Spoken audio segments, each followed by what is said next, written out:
She signed the papers without looking at him. That was what broke Adrian Vaughn first. Not the finality of the documents, not the attorney's quiet voice reading terms he had already memorized, not even the sound of the pen scratching across the last page of their marriage. It was the fact that Evelyn never once lifted her eyes to his face. 7 years. And she signed him away like a lease agreement she was relieved to be done with. He watched her hand move across the paper, steady, deliberate, and felt something in his chest that he refused to name. He had prepared for this. He had told himself on the drive over that he was ready. He was not ready. But Adrian Vaughn did not show things. That was the first thing anyone who knew him understood. So he sat across the mahogany table in the law office on 53rd Street, his jaw locked, his posture controlled, and he watched his wife, his ex-wife now, in the space of a signature, push the papers back across the table. And he picked up the pen. If you've stayed with this story this far, do me one favor before we go any further. Hit that like button and drop a comment with the name of the city where you're watching from. I want to see how far this story has traveled. Now let's go back to where it all began to fall apart. The law office was on the 31st floor of a building that caught light badly in the afternoon. By 2 o'clock, the room was washed in a flat, gray brightness that made everyone in it look slightly ill. Evelyn had noticed that when she walked in. She'd thought, of course.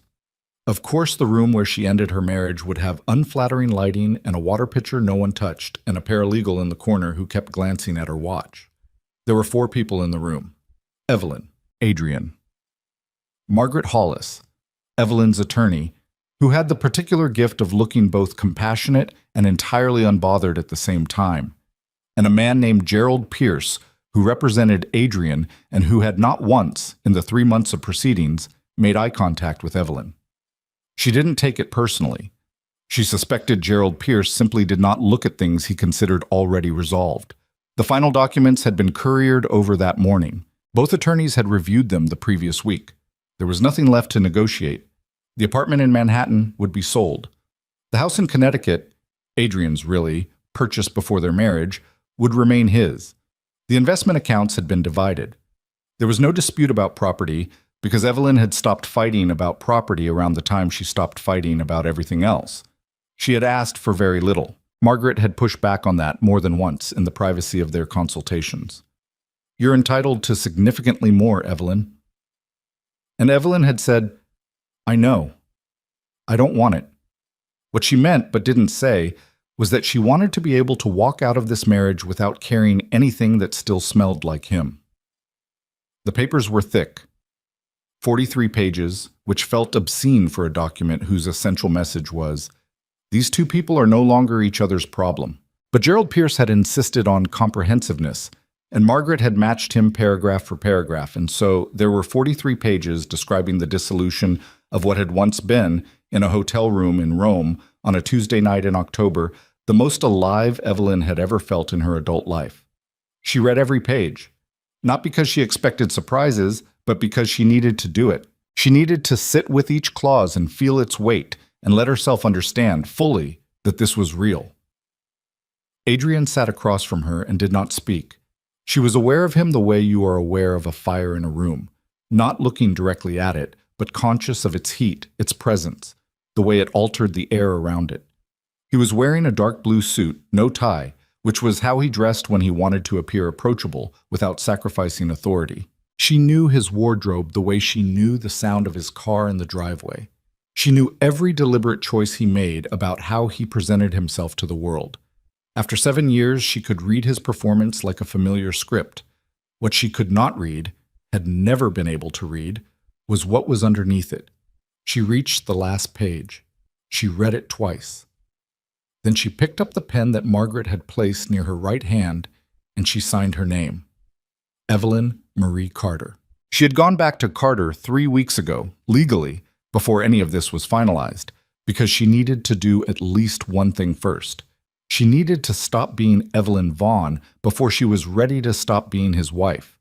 She pushed the papers across the table. There was a silence that lasted maybe 4 seconds. Then she heard the sound of Adrian picking up the pen. She did not look at him. She stared at a point just past Margaret's shoulder, a framed print on the wall, something abstract in blue and charcoal. and she breathed slowly and she waited. She heard the scratch of his signature once, twice, 3 times on the pages that required it. "That concludes the signing," Gerald Pierce said. Margaret said something in response. The paralegal gathered the documents. Someone opened a folder. Evelyn stood up. She had planned to shake Adrian's hand. She had actually rehearsed it, alone in her apartment the night before, because she was that kind of person. The kind who rehearsed difficult moments to keep herself from drowning in them. A handshake, civil, clean, the kind of ending that left both people with their dignity. She pushed her chair back. She picked up her bag. She took one step toward the door, and then the floor came up to meet her. Tet. She didn't feel herself fall. That was the strange thing she would remember later, in pieces. That there was no sensation of descent, no moment where her body warned her. One second she was upright and moving, and the next second she was on the floor, and the carpet was pressed against her cheek, and it smelled like cleaning solution and old wood, and she could hear voices, but they were coming from far away, like they were in another room. Evelyn, that was Margaret, or possibly the paralegal. She couldn't be sure. "Call 911. That voice was closer, low, controlled, but with an edge underneath it she recognized immediately, even from the floor, even half-conscious. Adrian. She felt his hand on her face before she saw him, his palm against her cheek, tilting her head slightly. She opened her eyes and his face was above her, and for a disorienting moment she thought, he looked scared, which was wrong, which was not a thing she had ever seen Adrian Vaughn look. "Evelyn, stay with me." "I'm fine," she said. Her voice came out wrong. Thin and far away. "You're not fine. You're on the floor. Don't move. I don't need—" "Stop talking." And then, quieter. "Please." That please. She would think about that later. She had not heard him say please like that in a long time. Like it cost him something. Like he was willing to pay it. She closed her eyes again. Isam. The paramedics arrived in 11 minutes. Evelyn was conscious by the time they got there, sitting up against Margaret's arm, insisting she was fine in a voice that convinced no one. Her blood pressure was low. Her skin was cold. She had not eaten that morning, she admitted, because the thought of food had made her nauseous for the past several weeks, and she had attributed it to stress, because her life had contained very little, besides stress, for the past year. And it seemed reasonable. "We're going to take you in," the paramedic said. "That's really not necessary." "Evelyn." Margaret's voice was firm. "Go." She looked up. Adrian was standing near the door. He had taken off his jacket at some point, she didn't know when, and his sleeves were rolled to the elbows in a way that meant he had been doing something with his hands, which was what he did when he was trying not to lose control of himself. He was watching her with an expression she didn't know how to categorize. "I'll follow," he said. "You don't have to do that." "I know." St. Luke's was 12 blocks north. The emergency intake was efficient, which surprised her, because in her experience, nothing in New York moved quickly unless it was bad news. They took her blood pressure again, drew blood, asked her a series of questions in the quick, neutral tone of people who had asked the same questions 10,000 times. She was in a curtained bay, alone, when the attending physician came in. He was young, younger than she expected, with the particular careful stillness of someone delivering information he has been trained to deliver carefully. "Ms. Carter," he said, "how are you feeling?" "Better. My head is clearer." "Good." He paused, looked at his tablet, looked at her. "I want to ask you something before we go over your results. When was your last menstrual period?" She opened her mouth to answer and then stopped. She counted back, and counted back again. The room felt very quiet. "Ms. Carter?" She stopped. "I'm not sure. I've been under a lot of stress. My cycle has been irregular." "That's common," he said. He paused again, in that particular way physicians pause when they are giving you the half-second you need to catch up to what they're about to say. "We ran a standard panel. One of the tests we include is a pregnancy test." Another pause. "It came back positive."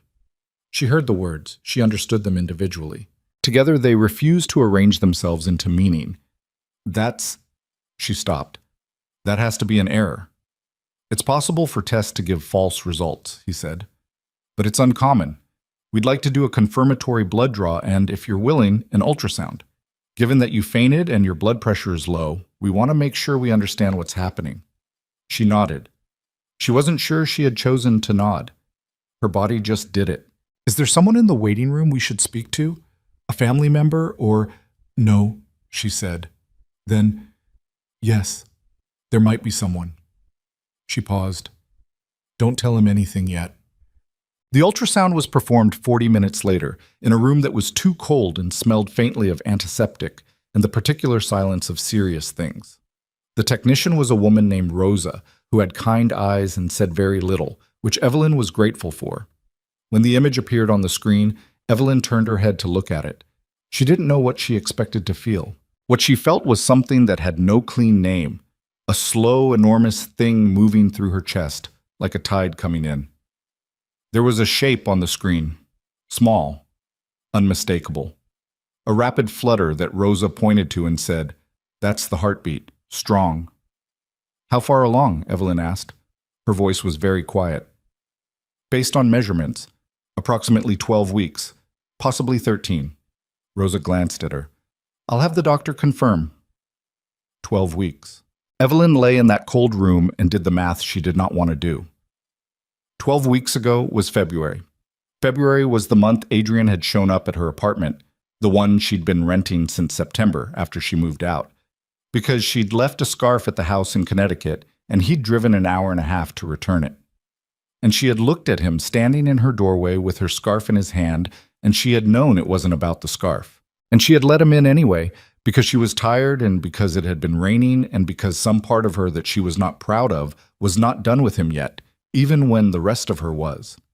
That was February. She stared at the ceiling of the ultrasound room and thought, of all the things. Ikis. Dr. Amara Ose was the attending who came to speak to her afterward. The young physician from before, joined now by a colleague, which felt significant. They sat with her in the bay and confirmed what the ultrasound showed, approximately 12 to 13 weeks.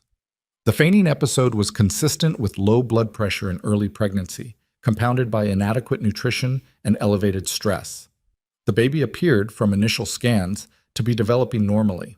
"You'll want to establish care with an OB as soon as possible," Dr. Ose said. "Given the fainting episode, we'd like to monitor your blood pressure closely, but there's nothing here that suggests the pregnancy is at risk." She nodded. "Do you have questions?" She had approximately 400 questions, none of which Dr. Ose could answer. "No," she said. "Thank you." He stood, paused at the curtain. "There's a man in the waiting room who has asked about you 4 times in the last hour. He said he's your..." He checked his notes. "Your ex-husband, as of today, apparently." "Yes." "Would you like us to tell him you're ready for a visitor?" She looked at the ceiling, at the fluorescent light, at the nothing directly above her. "Give me 5 minutes," she said. She used 3 of them, then she said, "Send him in." Adrian did not say anything when he came through the curtain. He looked at her. Lying in the hospital bed, still in the gray blazer she'd worn to the signing, the paper gown the nurses had given her folded across her lap because she'd refused to change completely, and something moved across his face that he did not try to hide, which was unusual enough that she noticed it. He pulled a chair to the side of the bed and sat down. Not at a distance. Close. The way you sit next to someone when you need to be able to hear them clearly. "What did they say?" he asked. She looked at him. His face was familiar in the way that all things you have looked at for years become familiar. The line of his jaw, the slight tension around his eyes that never fully relaxed, the way he held himself even when he was sitting, like he was always ready to stand. She said, "I'm pregnant." The silence that followed was the longest she had ever sat in. Adrian's face did something she could not describe. It moved through several things in the space of a few seconds. A kind of shock, then something underneath it, then something underneath that, until she could not read what was on the surface anymore because there were too many layers moving at once. "How far?" he said. His voice was steady, just barely. 12 weeks. He absorbed that. She watched him absorb it. She watched the calculation happen. She could always tell when Adrian was calculating. There was a particular stillness in him, and she watched it complete. He said, "February?" "Yes." He put his elbow on the rail of the bed and pressed his fist against his mouth. He stared at the curtain for a long moment. Then he looked back at her. "Are you—" He stopped. Started again. "How are you? Are you okay?" "They say the pregnancy looks normal. The feigning was low blood pressure. I haven't been eating well." "Evelyn." "I'm fine, Adrian. You passed out on the floor of a law office." "I'm aware." "That is not fine." She looked at the ceiling. "I didn't know," she said. "I want you to understand that. I did not know. If I had known, I would have—" She stopped because she didn't know how to finish that sentence. What would she have done? She had no answer that was honest and also comfortable, so she left the sentence where it was. "I know you didn't know," he said. His voice was quieter now. "That's not what I'm—" He exhaled. "I'm not accusing you of anything. You're not accusing me, but you're counting back to February, and you're wondering if that night changed anything about how we got here." He didn't answer. "Go ahead," she said. "Wonder it out loud if you need to." "That's not what I'm doing." "Adrian." He met her eyes. "Would it have changed anything?" he asked. And there was something raw underneath the question, something he was trying to contain and not quite managing. "If you'd known, would we have—" "I don't know," she said. "That's the only honest answer I have." He nodded slowly, like he had expected that answer, and it still landed harder than he'd prepared for. The curtain shifted slightly in the air from the hallway beyond it. Somewhere outside, a cartwheel squeaked against tile. The hospital moved around them, indifferent. "I want to be involved," he said. "I know you do. That's not a request for anything right now. I need you to know that."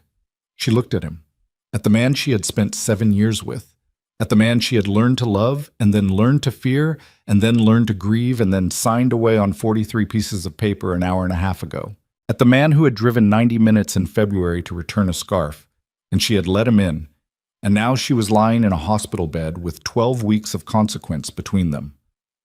"I know," she said again. The silence this time was different. It wasn't comfortable, say. She didn't think silence between them would be comfortable again for a very long time, possibly ever. But it was honest, and for the first time in longer than she could accurately remember, honest felt like enough. She turned her head toward the small frosted window in the wall. The afternoon light was fading. Outside, the city was doing what it always did, moving, indifferent, continuous, without any awareness that two people in a curtained bay on its east side had just had their endings canceled. She rested her hand on her stomach, just lightly. She wasn't sure why. Behind her, she heard Adrian's breath catch, but a small fractured sound, quickly controlled. She did not turn around, but she did not move her hand. They kept her for observation until 7 in the evening. Margaret Hollis called twice and Evelyn answered the second time and gave her the minimum necessary information in the tone of a person who has used up all available emotional bandwidth and needs the conversation to be brief. Margaret was, to her credit, brief. Adrian stayed. She didn't ask him to. She didn't ask him to leave either. He sat in the chair beside her bed, and he was quiet, which was the one thing he had always been genuinely good at, being present without requiring anything from the presence. That had been one of the things she had loved about him, early on, before she understood that his silence could also be a door that locked from the inside. A nurse named Denise came in at 5:30 to check her blood pressure and left a pamphlet on the bed. "Your first trimester, what to expect." Evelyn looked at it for a moment and then turned it face down. "You should read it," Adrian said. "I'll read it at home." "I could—" He stopped. She looked at him. He was looking at the pamphlet. He had his hands loosely clasped between his knees, which was a posture she'd rarely seen on him, something almost humble in it. "I was going to say I could come with you, to your apartment, to make sure you—" He stopped again, looked up. "That's not appropriate." "No," she agreed. "Okay. You can call," she said. "Tonight, to check." He looked at her for a moment. Then he nodded, once. "Okay?" At 7, Dr. Osei came back with discharge instructions. a referral for an OB, and a prescription for prenatal vitamins. He shook Evelyn's hand. He looked at Adrian, who had stood when the doctor entered, with a glance that was professionally neutral and somehow still managed to take in the entire situation. "Take care of yourself," Dr. Osei said to Evelyn. "I will." "Both of you," he said, and then corrected himself, and looked at her stomach for half a second, and she understood what he meant and said nothing. In the elevator going down, she and Adrian stood on opposite sides. The doors reflected them both, his height, her stillness, the distance between them. She watched the floors descend on the panel above the doors. In the lobby, she stopped. "My car is north," she said. "I know. Mine's in the garage on 56th. He paused. "I'll walk you." She wanted to say no. She had been wanting to say no to Adrian for 4 years in various forms and with varying degrees of success. But she was tired, and her head still felt fragile, and the city outside the glass doors was loud and bright in the way it always was at the end of the day, full of people going places with purpose. "Okay," she said. They walked out together into the cold air of early May, and the city opened around them, and neither of them spoke. But he walked slightly to her left, positioning himself between her and the traffic, which was an old habit of his, one of the ones she had never thought to resent, and she noticed it and said nothing. They walked 1 block, then 2. At the corner of 54th, she stopped at the light. He stopped beside her. The sign above them cycled to walk, and the crowd around them began to move, and she stood still for 1 more second, watching the green man blink. Then she said, without looking at him, "We're going to have to figure out what this is." "I know," he said. "Not tonight." "No." "But soon." "Yes." The light began to cycle back. She stepped off the curb and into the current of people, and he followed, a half step behind, and the city absorbed them both. He called at 9:17. She was sitting on her kitchen floor with her back against the cabinet under the sink, which was not something she could explain rationally. It was simply where she had ended up after she'd come home and dropped her bag by the door and stood in the middle of her apartment for several minutes without being able to identify what she needed to do next. The floor was cold through her slacks, and she hadn't turned on most of the lights, and the prenatal vitamin prescription was still in her coat pocket, unread. Her phone lit up on the tile beside her. His name. She looked at it for 2 rings, then she picked up. "I'm home," she said before he could ask. A pause. "Okay." Another pause. "Did you eat?" "Not yet." "Evelyn?" "I was going to."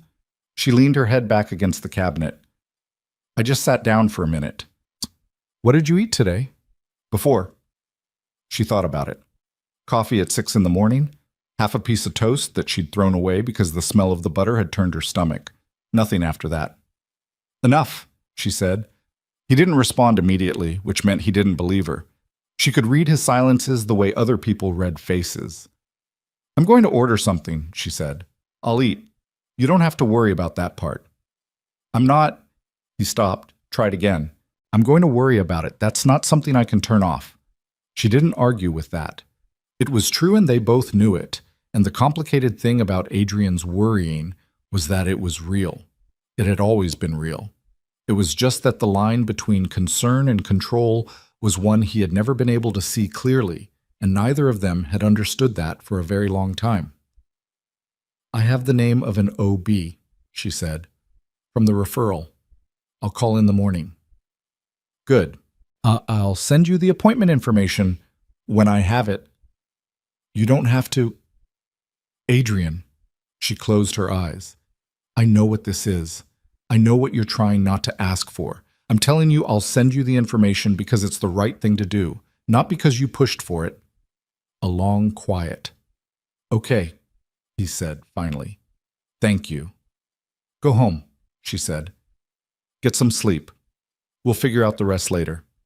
She heard him breathe in, heard him hold it for a second, the way he did when he was closing something off inside himself. "Good night, Evelyn." "Good night." She sat on the kitchen floor for another 20 minutes after she hung up. Then she ordered soup from the Thai place 2 blocks over, ate half of it at the counter standing up, and went to bed at 10 o'clock without washing her face. It was the most practical she had managed to be in months. She was asleep before she could think about Rome, But in the morning, she thought about Rome. It had started in October, the way most significant things in Evelyn's life had started. Not with fanfare, but with accident. She had been in Rome for a conference on urban architecture and sustainable infrastructure, which sounds impressive and was mostly exhausting. 4 days of panels and presentations in a converted palazzo near the Tiber, followed by networking dinners she attended dutifully and left early. On the third evening, she'd skipped the dinner entirely. She'd found a small restaurant 6 streets from the hotel, the kind with no English on the menu and paper placemats and a single candle on each table that burned inconsistently. She'd ordered by pointing. She'd brought a book she hadn't opened. And she'd been sitting alone with a glass of wine that was better than it had any right to be, watching rain come down on the cobblestones outside the window when a man had appeared at her table. "I think I have your reservation," he said. His Italian was good, but his accent was American, and something about that combination was immediately interesting. She looked at the table, then at him. "I don't think so." "The host seems to think I do. Every other table is taken, and he's doing a gesture that I believe means—" He demonstrated something vaguely diplomatic. "Sharing is a viable option." She looked around the restaurant. It was, in fact, entirely full. The host was watching them from the doorway with the patient expression of a man who had seen this exact situation resolve itself many times. "Sit down," she said. That was the beginning. His name was Adrian Vaughn. He was in Rome for an acquisition, a company his firm was absorbing, something in logistics and supply chain infrastructure, the details of which he explained with the particular precision of someone who finds what he does genuinely interesting, which she found unexpectedly engaging. He asked questions. Real ones, Pom. Not the cocktail party kind designed to fill space until you could talk about yourself again, but questions where he actually waited for the answer and then asked a follow-up based on what he'd heard. She was an architect. She worked for a firm in New York designing public spaces and transit infrastructure. She was good at her job and mostly satisfied with her life, which was not the same as happy but was stable, and stability had counted for something at that point in her life. They stayed until the restaurant closed. The host brought the check with an expression of sincere satisfaction. Outside in the wet street, Adrian had looked at her with a directness she wasn't accustomed to in men she'd just met. "I'm going to ask for your number," he said. "And I want to be straightforward about it because I find games exhausting, and I suspect you do too." She laughed. She hadn't expected to laugh. "That's an interesting approach. Does it work?" She gave him her number. It worked. They had dated for 8 months before she fully understood what she was dealing with. Not because he hid himself, she would not have said that, even now. It was more that the qualities that later became problems were, in the early months, the qualities that made him remarkable. He was attentive in a way she'd never experienced. He noticed things. He remembered things. He anticipated what she needed before she knew she needed it, and he moved through the world with a kind of quiet competence that made her feel, in a way she couldn't quite articulate, taken care of. She had not been taken care of in a very long time.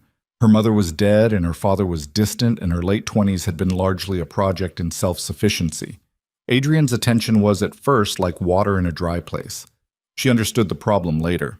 The attentiveness was real, but it did not originate entirely from generosity. It also came from a need, specific and persistent, to understand every variable in his environment. Adrian Vaughn did not like uncertainty. He did not like things he couldn't predict or account for. And the way he resolved uncertainty, in all areas of his life, was to gather information and exercise control. With his company, this made him exceptional. With his wife, it made him suffocating. It happened in increments. That was the thing nobody warned you about, that it didn't arrive all at once in a recognizable shape. It arrived as small adjustments. A preference stated. A suggestion that became a habit that became an expectation. A dinner she'd planned with a colleague that Adrian had quietly, carefully, persistently questioned.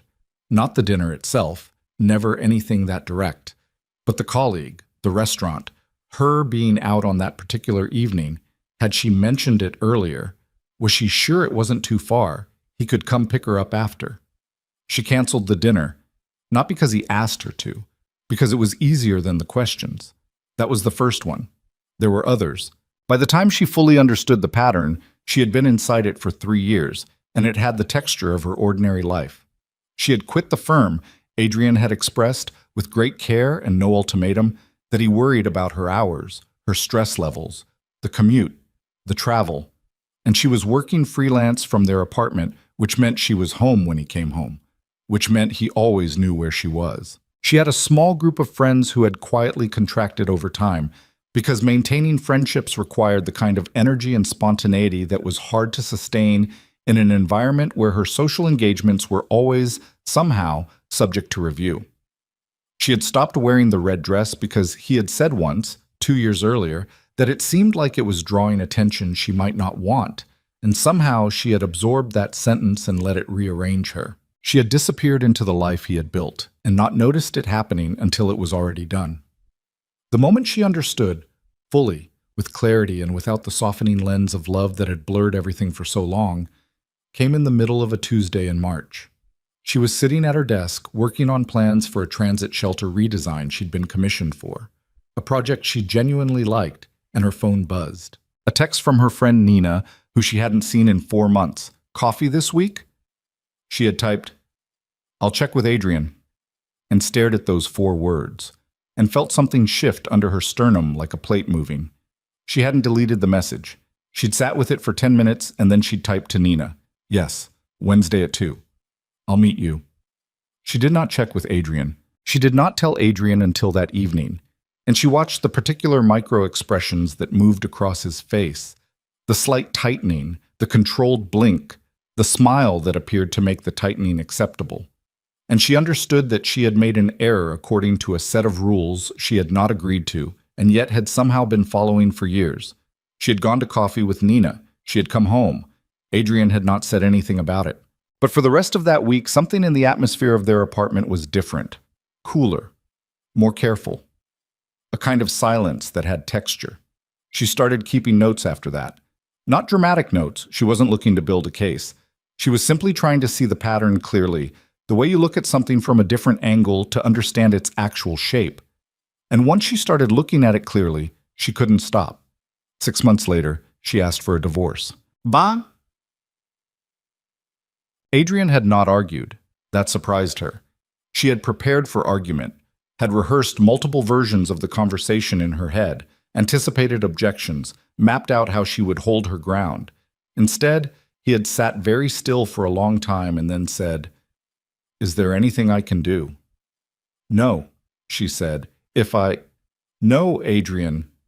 He had nodded.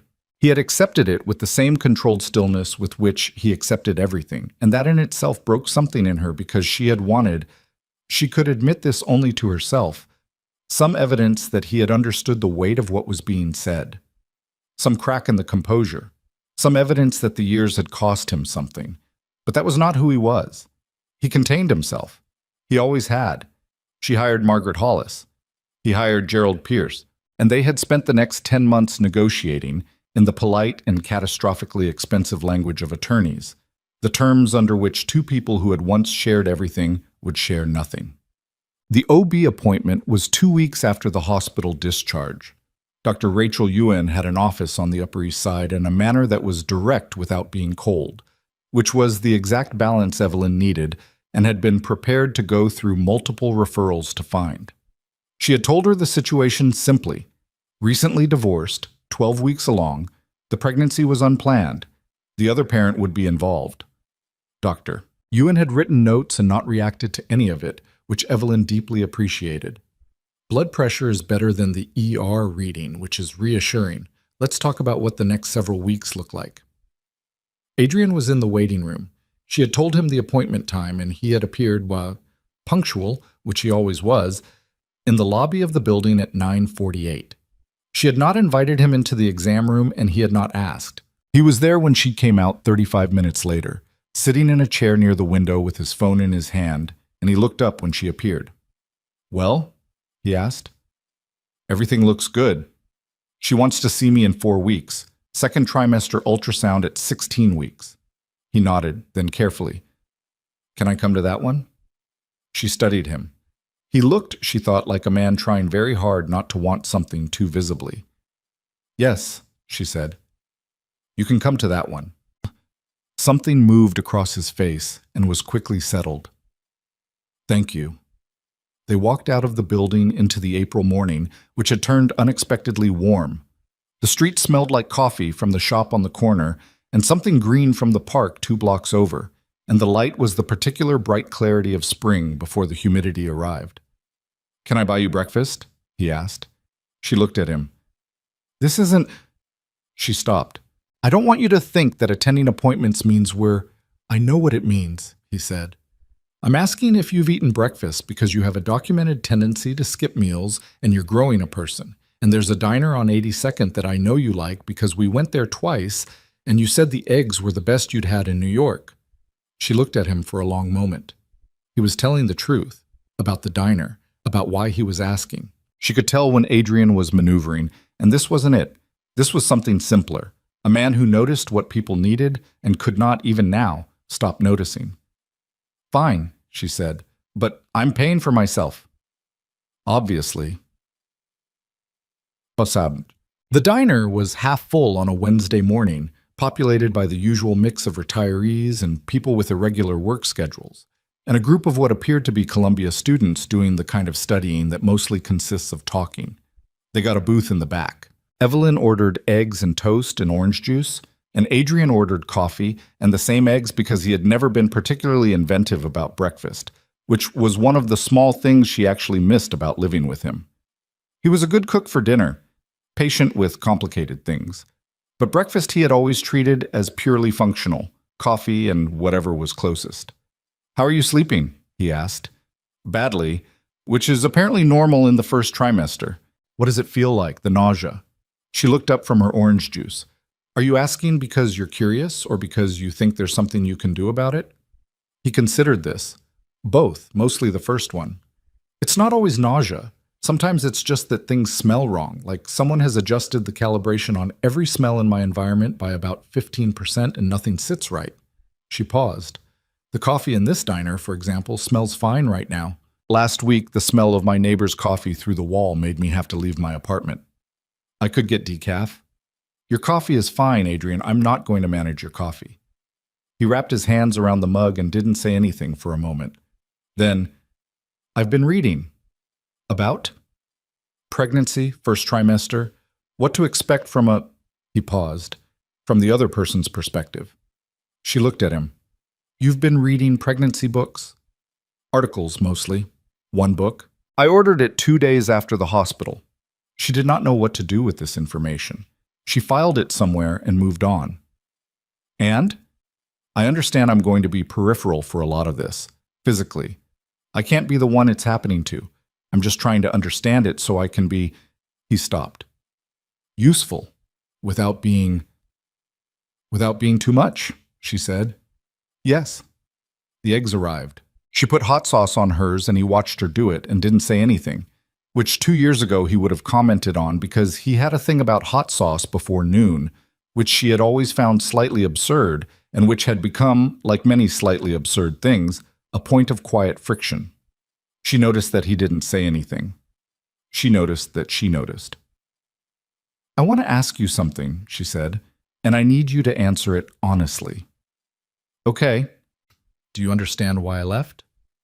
He was quiet for a moment. Not calculating quiet, the other kind. The kind that meant he was genuinely sitting with the question. I understand it more now than I did when you asked for the divorce, he said. He exhaled. I'm still working on understanding all of it. The honest answer is that I've spent most of the last 10 months telling myself a version of it that probably lets me off easier than the truth does. She looked at him.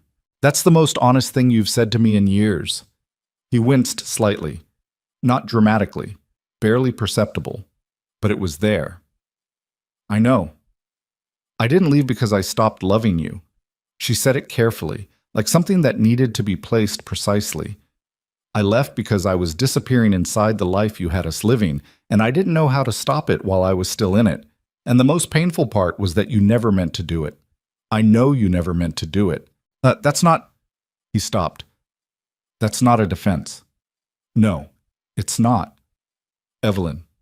He put down his fork. I'm not looking for one. I'm not trying to...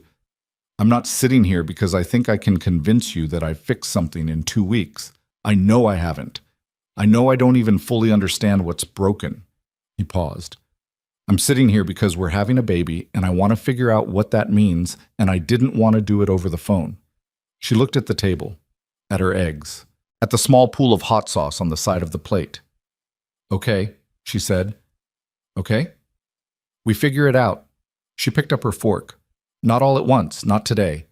But we figure it out." He nodded. He picked up his own fork. They ate in a silence that wasn't comfortable and wasn't hostile and was, she supposed, honest, which was more than they'd managed in a long time. Outside the window, the street moved in its ordinary Tuesday rhythm. A woman pushed a stroller. A delivery man double-parked and didn't care. The light changed, and the crowd at the intersection reshuffled itself, and nobody noticed two people in a corner booth trying to locate the beginning of a language they hadn't spoken in years. The weeks that followed were careful. That was the best word for it. Careful. Adrian called every few days. Not every day, which she suspected required effort on his part, because Adrian's instinct was always toward more contact, more information, more certainty about the state of things. But he called on Tuesdays and Thursdays and Sunday evenings, and the calls were brief and specific and did not mostly trespass. He asked about her health, about how she was sleeping, about the prenatal vitamin prescription she had filled, eventually, after the pharmacist had looked at her receipt in a way that communicated appropriate medical concern. He did not ask where she was going or who she was seeing or what her schedule looked like. He did not suggest things she should or shouldn't do in the way he once had, beneath the surface of a gentle observation, reliable as a tide.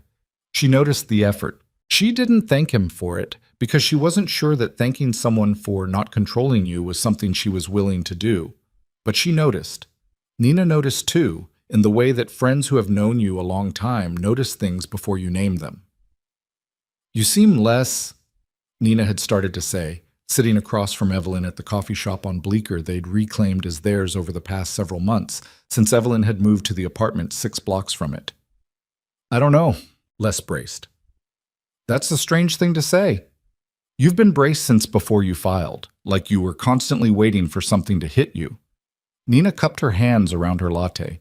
She was a ceramicist who made enough money at it to be surprised, with the chronic practicality of a middle child who was raised to expect less. She was one of the people who had contracted from Evelyn's life during the marriage and had reappeared, without comment, the week Evelyn signed her apartment lease.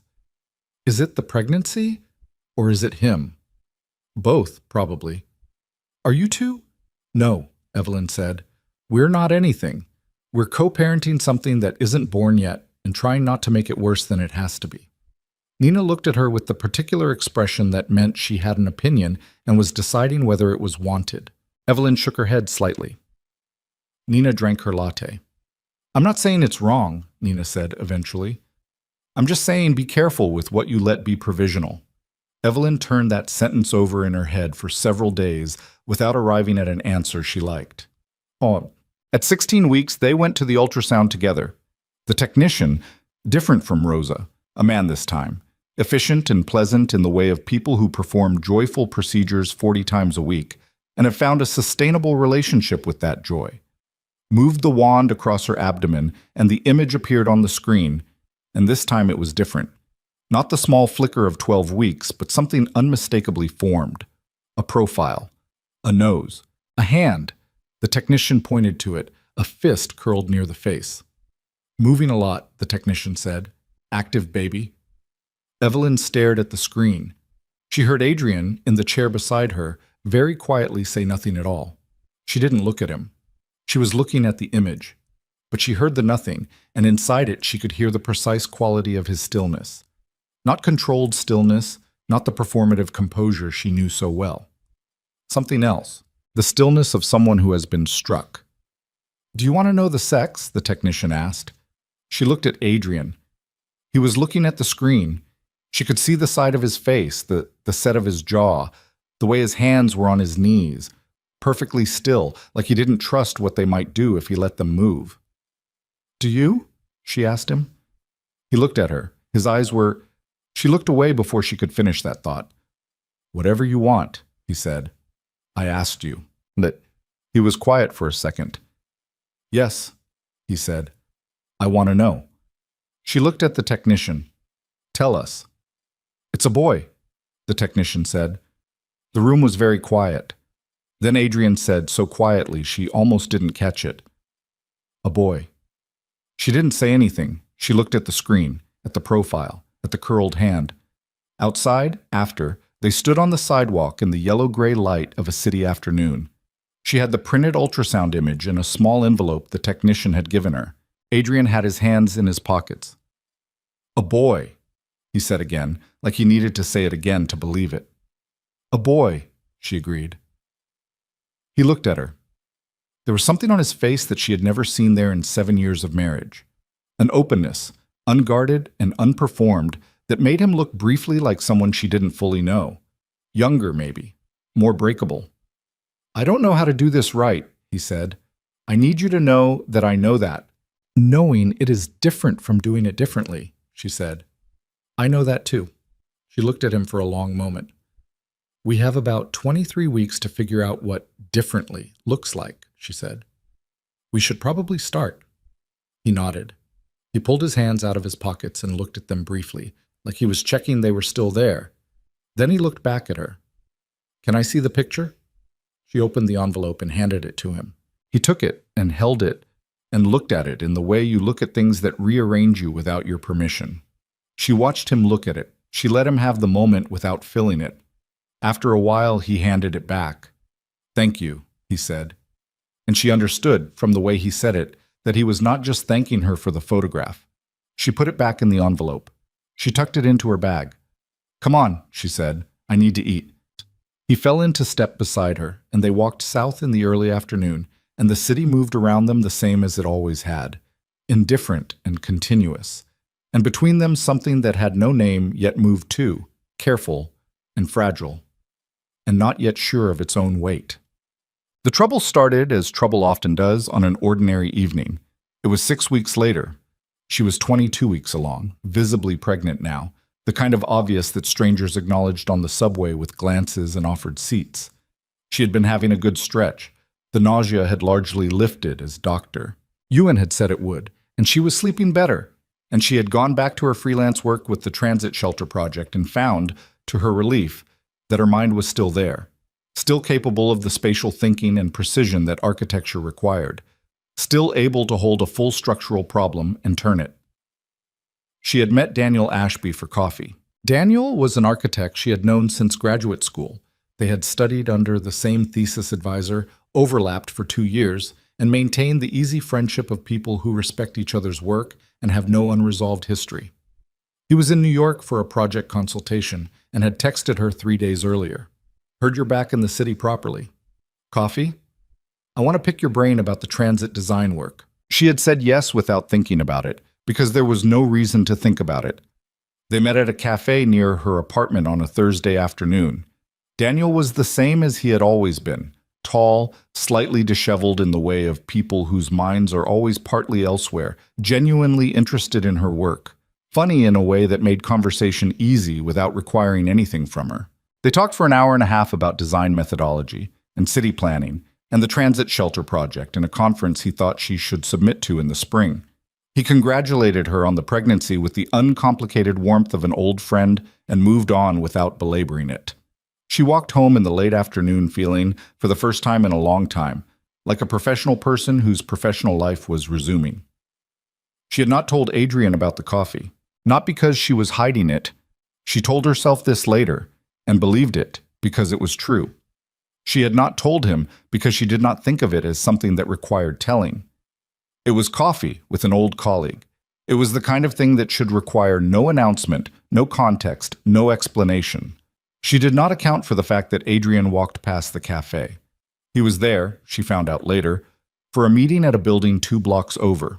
He had been leaving, had been walking south, and he had passed the window of the cafe and looked in, which is the thing people do when walking past cafe windows, because movement and light draw the eye. And he had seen her, sitting across from a man he did not recognize, laughing at something the man had said. She had been laughing, she remembered, because Daniel had said something funny about an elevator pitch he'd given that had gone spectacularly wrong. He did not come in, he walked past. But he called that evening, and the quality of the call was different. She noticed it within the first 30 seconds. A particular compression in his voice, a formality that had not been there in recent weeks. He asked how her day was. She said fine. He asked if she'd gone out. She said yes, she'd met an old colleague for coffee. A pause. Who? And there it was. She felt it land in her chest, not anger, not quite, more like recognition. The return of something she had been cautiously allowing herself to believe might be different now. Daniel Ashby, she said. We went to graduate school together. He's an architect. He's in town for a project. I didn't know you were still in touch with him. We're colleagues. We stayed in touch. Another pause. You didn't mention it. I didn't mention it because it wasn't significant. It was coffee, Adrian, an hour and a half with a colleague. I know. Do you? He was quiet. I saw you, he said, through the window. I was walking past.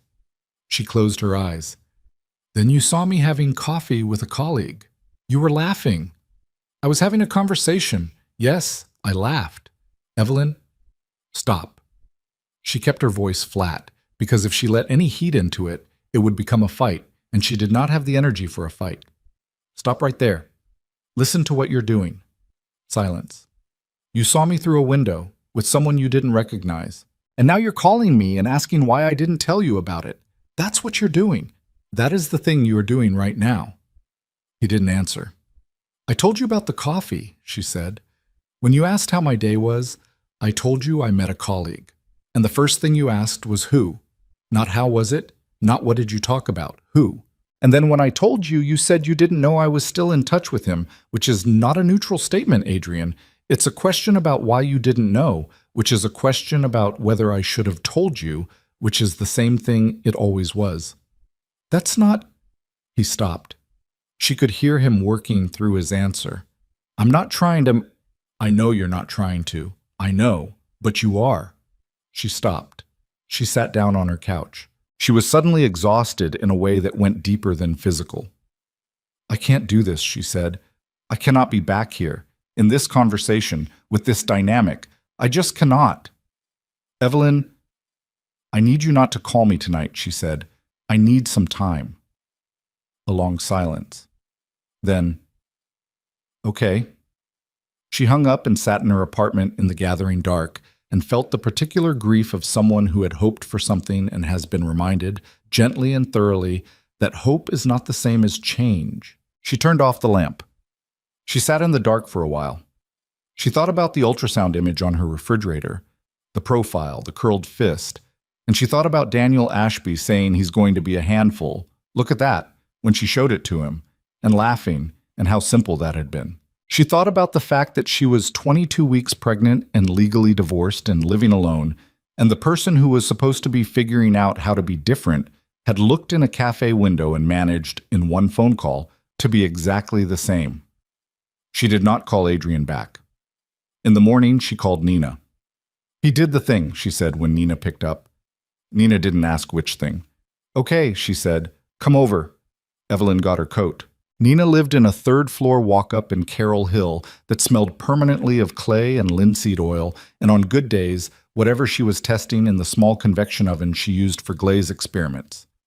Evelyn had spent more time in this apartment over the past 8 months than she had in the previous 4 years combined, which told her something about what the marriage had done to the geography of her life. She sat on Nina's couch, a large low thing covered in a Turkish blanket that had seen better decades, and held a cup of tea she hadn't asked for but accepted, and told Nina the phone call in full.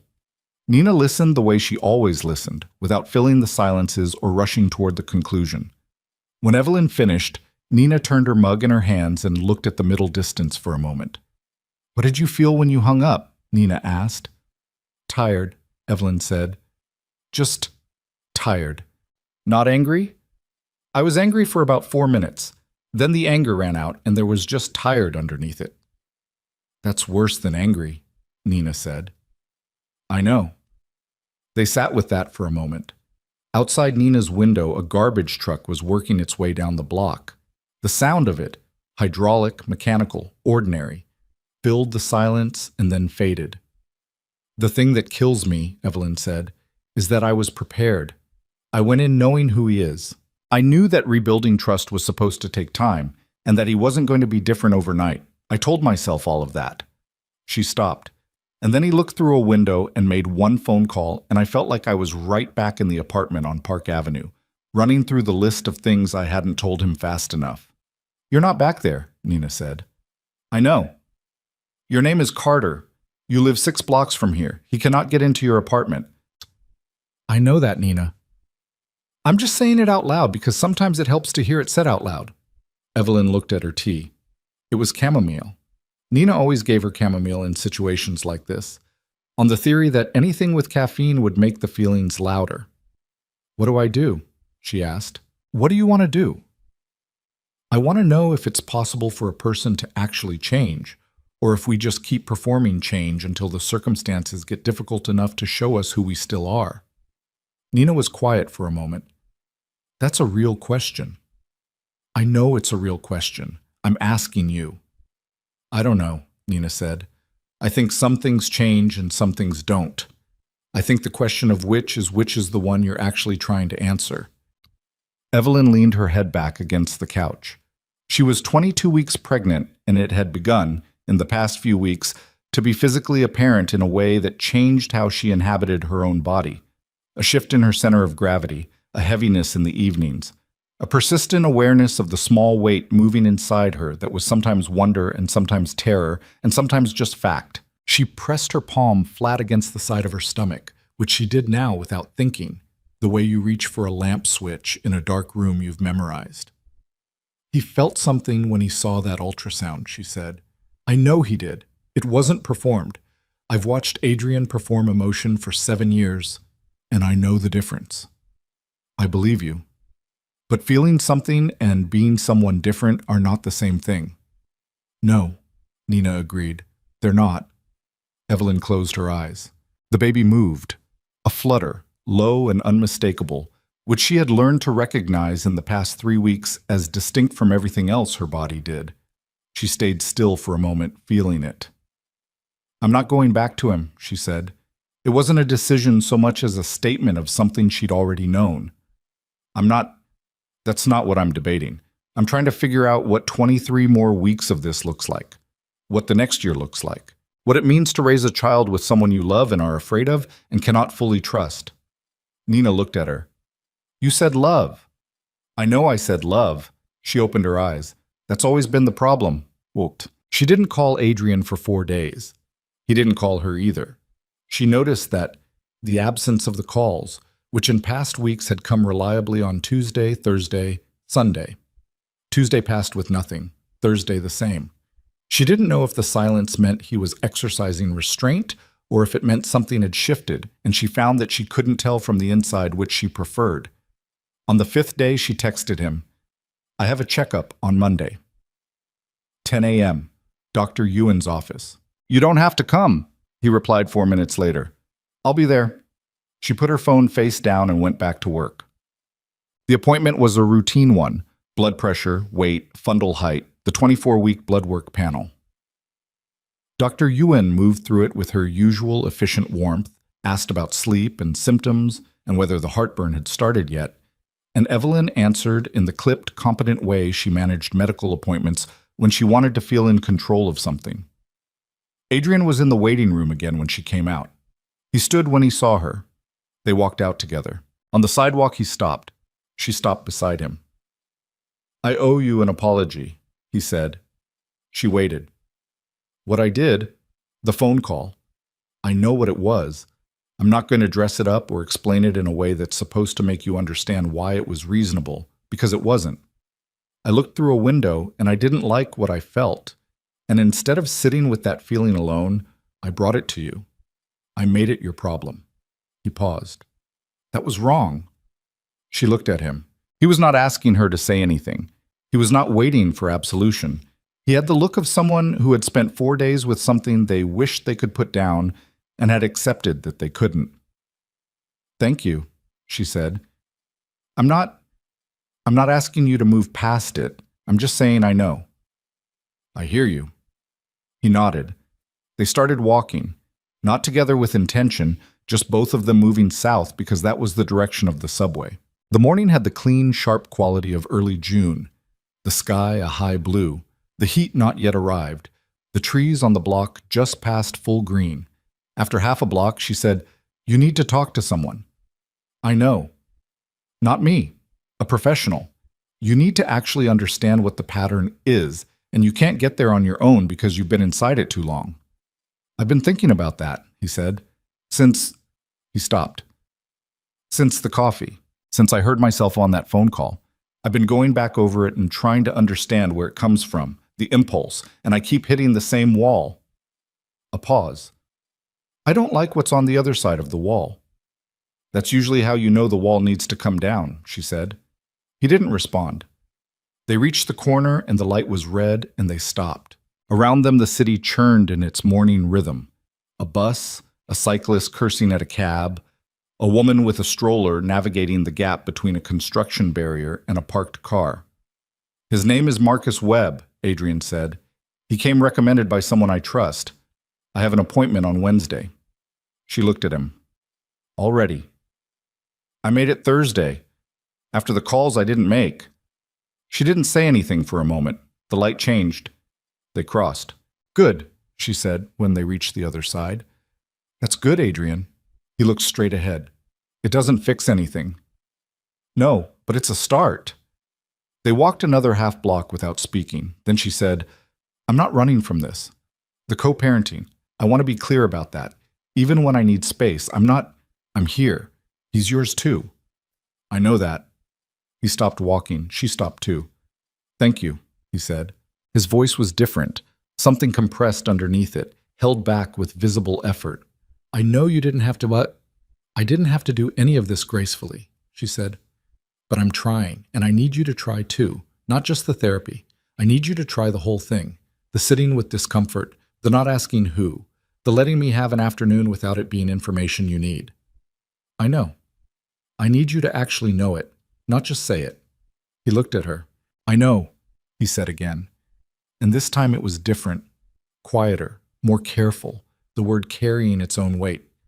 "I'm going to try, and I'm going to fail sometimes. And when I fail, I'm not going to make it your problem. That's what I can offer right now." She studied his face. He was not performing. She was certain of that. What she was less certain of was whether honesty and effort were sufficient foundations for what they were trying to build. And she understood that the answer to that question was not something either of them could know in a parking lot outside a medical building on a Monday in June. It was only something time would answer. "Okay," she said. "That's enough for now." They parted at the subway entrance. She went down the stairs and he stood on the sidewalk above, and she did not look back. But she was aware of him standing there as she descended, the way you are aware of the shape of things you're leaving. The weeks that followed had a particular quality, careful, tentative, like walking on something that might hold and might not. Adrian went to Marcus Webb on Wednesday, and the Wednesday after that. He did not report to Evelyn what they discussed, which was correct. She had not asked and would not have wanted the accounting, but she noticed in their peripheral contact small differences that were hard to articulate. He asked fewer questions. He volunteered information about himself instead of drawing it out of her. When she mentioned an evening with Nina, he said something ordinary like "that sounds good," and moved on. Small things, the kind that could mean everything or nothing depending on how long they held. Her body was its own project during those weeks. The third trimester announced itself with the authority of something that had been patient long enough. She was large in a way that changed the spatial logistics of ordinary life. Turning in bed required strategy. Tying her shoes was a problem she solved by switching to slip-ons. The lower half of her back registered a protest by Thursday of every week that she spent the weekend managing. Dr. Ewan had said, "Everything is progressing well," which was what Evelyn held on to on the evenings when nothing about this felt well. She was working. The transit shelter project had expanded. The firm that commissioned her had liked the first phase enough to bring her on for 3 additional stations. She worked from her apartment in the mornings and came into their office on Thursdays, and the work was good, the specific kind of good that architecture could be when the problem was real and the constraints were honest. She was, in the complicated accounting of her life, more herself than she had been in several years. That remained true even when she was exhausted, even when her back hurt, even when she lay awake at 3 in the morning and thought about the fact that she was going to have a baby, alone, in an apartment with one bedroom, with an ex-husband who was trying to be different and might be, and the jury was still out. She was herself. That counted. Well, she was 31 weeks along when the call came. It was a Sunday evening in August. She had spent the day at home, worked in the morning, taken a long walk in the afternoon that she'd had to cut short because her feet had decided to register a separate protest from her back, eaten dinner at her kitchen counter, called her father in Portland, who had asked careful questions about her health and less careful questions about Adrian, which she had fielded with the particular patience she reserved for her father and nobody else. She had been in bed by 9:30. Not asleep. She rarely slept before 11 anymore, a gestational cruelty. But lying down with a book she was only half reading, one hand resting on the upper curve of her stomach, feeling the intermittent rolling movements that had become the texture of her nights. At 9:47, something changed. She felt it before she understood it, a tightening that was different from the Braxton Hicks contractions Dr. Ewan had explained to her at 28 weeks. Those had been intermittent, irregular, relatively mild. This was a sustained grip, lower and harder, accompanied by a pain that radiated from her lower back around to the front in a wave that took her breath away. She sat up. She waited. She told herself, "It will pass. It's early. It will pass." It passed. Mostly. 4 minutes later, it came back. She sat in her bed and counted. 4 minutes. The second contraction was harder than the first. She felt something else. A wetness, which might have been nothing and which her body told her, with animal certainty, was not nothing. She called Dr. Ewan's emergency line. The on-call physician was a woman named Dr. Park, who listened to Evelyn's description with the focused calm of an emergency specialist and said, "Come in now, don't drive yourself." Evelyn hung up. She sat on the edge of the bed for 10 seconds. Then she did the math on who to call. Nina was in Brooklyn, 40 minutes away on a Sunday night. Her father was in Portland. Margaret Hollis, who had become something approaching a friend through the proceedings, was in Connecticut for the weekend. She called Adrian. It rang 3 times and he picked up, and she could hear from the quality of the background sound that he was home, possibly watching something, the ordinary Sunday evening of a person whose life moved more simply than hers. Evelyn? Just from the way she'd said his name, he already knew. She could hear it, the sharpening, the focus, the shift. "I need you to drive me to the hospital," she said. I might be in early labor. I'm 31 weeks. She heard movement. His keys. A door. "I'm coming," he said. "Don't move. I'll be there in 12 minutes. You can't get here in 14. Stay on the phone." She stayed on the phone. She put him on speaker and moved carefully to her closet and found the bag she had packed 3 weeks ago at Dr. Ewan's suggestion. She had laughed at herself while packing it, told herself she was being anxious. It was too early to worry about that yet. She was grateful now for the version of herself 3 weeks ago who had been anxious. Another contraction. She stopped moving and breathed through it, one hand on the closet door frame. On the phone, she heard Adrian say her name and she said, "I'm okay. It's passing." How far apart? 4 minutes. About 4 minutes. A pause. "Okay, you're doing fine. I'm on the FDR. You're going to get a ticket." "That's fine." She put the bag by the door. She put on shoes. She stood in her entryway and breathed and waited. And at 12 minutes and 40 seconds, she counted, because counting was something to do, her buzzer sounded. He drove fast without being reckless.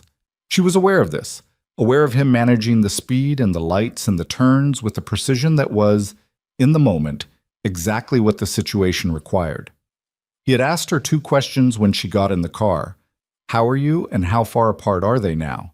And after she answered both, he had said okay, and driven and not filled the space with anything additional, which was more than she had expected from him in a crisis, and which she filed away. Mount. Sinai West was 22 minutes from her apartment. By the time they pulled up to the emergency entrance, she had had 3 more contractions. Inside, it moved fast. Triage, a wheelchair, a room in the obstetric unit, monitors attached to her abdomen almost immediately. Dr. Park was a compact woman with efficient hands and a manner of speaking in clear, short sentences that Evelyn found deeply steadying. "You're having contractions," Dr. Park said. "We're monitoring the baby's heart rate. How are you feeling besides the pain?" "Scared," Evelyn said, which surprised her. She had not planned to say that. "That's appropriate," Dr. Park said, without softness and without dismissal. "Let's find out what we're dealing with before you spend the energy on scared." Adrian was in the corner of the room. He had stopped at the threshold when they brought her in, and a nurse had looked at him and looked at Evelyn, and Evelyn had said he can stay, and that was that. He was standing near the window, not crowding the medical personnel, not asking questions, not doing the things she had feared he would do in a crisis, not trying to be in charge of something he could not control. He was just present, in the room, available. The next hour was the longest of Evelyn's adult life. Dr. Park's team ran tests. An ultrasound confirmed the baby's position. The contractions continued, irregular but persistent. At 11:15, Doctor. Park came in with a face that was professionally neutral and personally very focused, and she stood at the side of the bed and spoke directly to Evelyn. "You have placenta previa with some abruption beginning," she said. "That's the cause of the bleeding. The contractions may be responding to the abruption." "What does that mean for the baby?" Evelyn asked. "Right now, the baby's heart rate is stable, which is reassuring. We're going to give you medication to try to slow the contractions and steroids to help the baby's lung development in case we can't stop the labor. We're going to watch very closely tonight." She paused. "Evelyn, I have to be direct with you. If the abruption progresses significantly, or if the baby shows signs of distress, we may need to proceed to emergency delivery." "He's 31 weeks, Evelyn said. "Yes, 31 weeks is premature. It carries risks. But babies born at 31 weeks with immediate specialized care have good survival rates and good outcomes. Our NICU team is excellent, but I want you to understand what we may be managing tonight." Evelyn looked at the ceiling. She felt the monitor on her stomach, the blood pressure cuff, the IV in her arm. She felt the particular cold clarity that settles in when the body understands that panic is not available as an option. "Okay," she said. "What do you need from me?" "Rest. Don't move unless you have to. Let the medication work. Talk to me if anything changes in how you feel." Dr. Park left. A nurse adjusted the medication drip. The room settled into a different kind of quiet, the monitored, alert quiet of a medical vigil. Adrian crossed the room and pulled a chair to the side of her bed. He sat down. He didn't say anything. She looked at him. His face was... She had never seen his face like this, stripped of everything. No composure, no performance, no controlled surface managing what was underneath. He looked afraid in the way that people look afraid when the fear is too large for the body to contain it quietly. "I'm going to be okay," she said. He looked at her. "You don't know that." "No, but it's what I'm deciding." He exhaled. He put his elbows on the rail of the bed and pressed his hands against his face for a moment, a gesture so unguarded that she looked away to give him the privacy of it. "Adrian," she waited until he lowered his hands. "I need you to be calm, not performed calm, real calm. Can you do that?" He looked at her for a moment. Then he nodded slowly, like he was making a genuine promise and understood its weight. "Good," she said. "Then sit here and be calm with me." He sat. The monitors beeped in their slow rhythm. The medication drip ran. Outside the room, the hospital did its midnight business. At 12:40, the contractions slowed. At 1:15, Doctor. Park returned and reviewed the monitors and said, "Better. The medication is working. Baby's heart rate is good." She looked at Evelyn with the expression of someone choosing words carefully. "We're not out of the woods.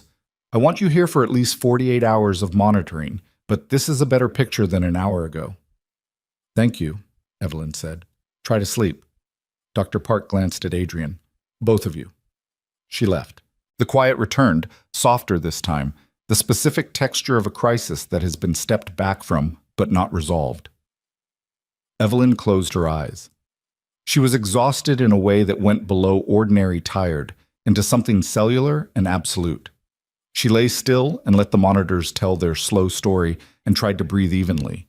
She heard Adrian's chair shift, heard him settle. After a while, very quietly, he said, "I'm sorry." She didn't open her eyes. For what? For the phone call, for the window, for... He stopped. For all of it, for the years of it.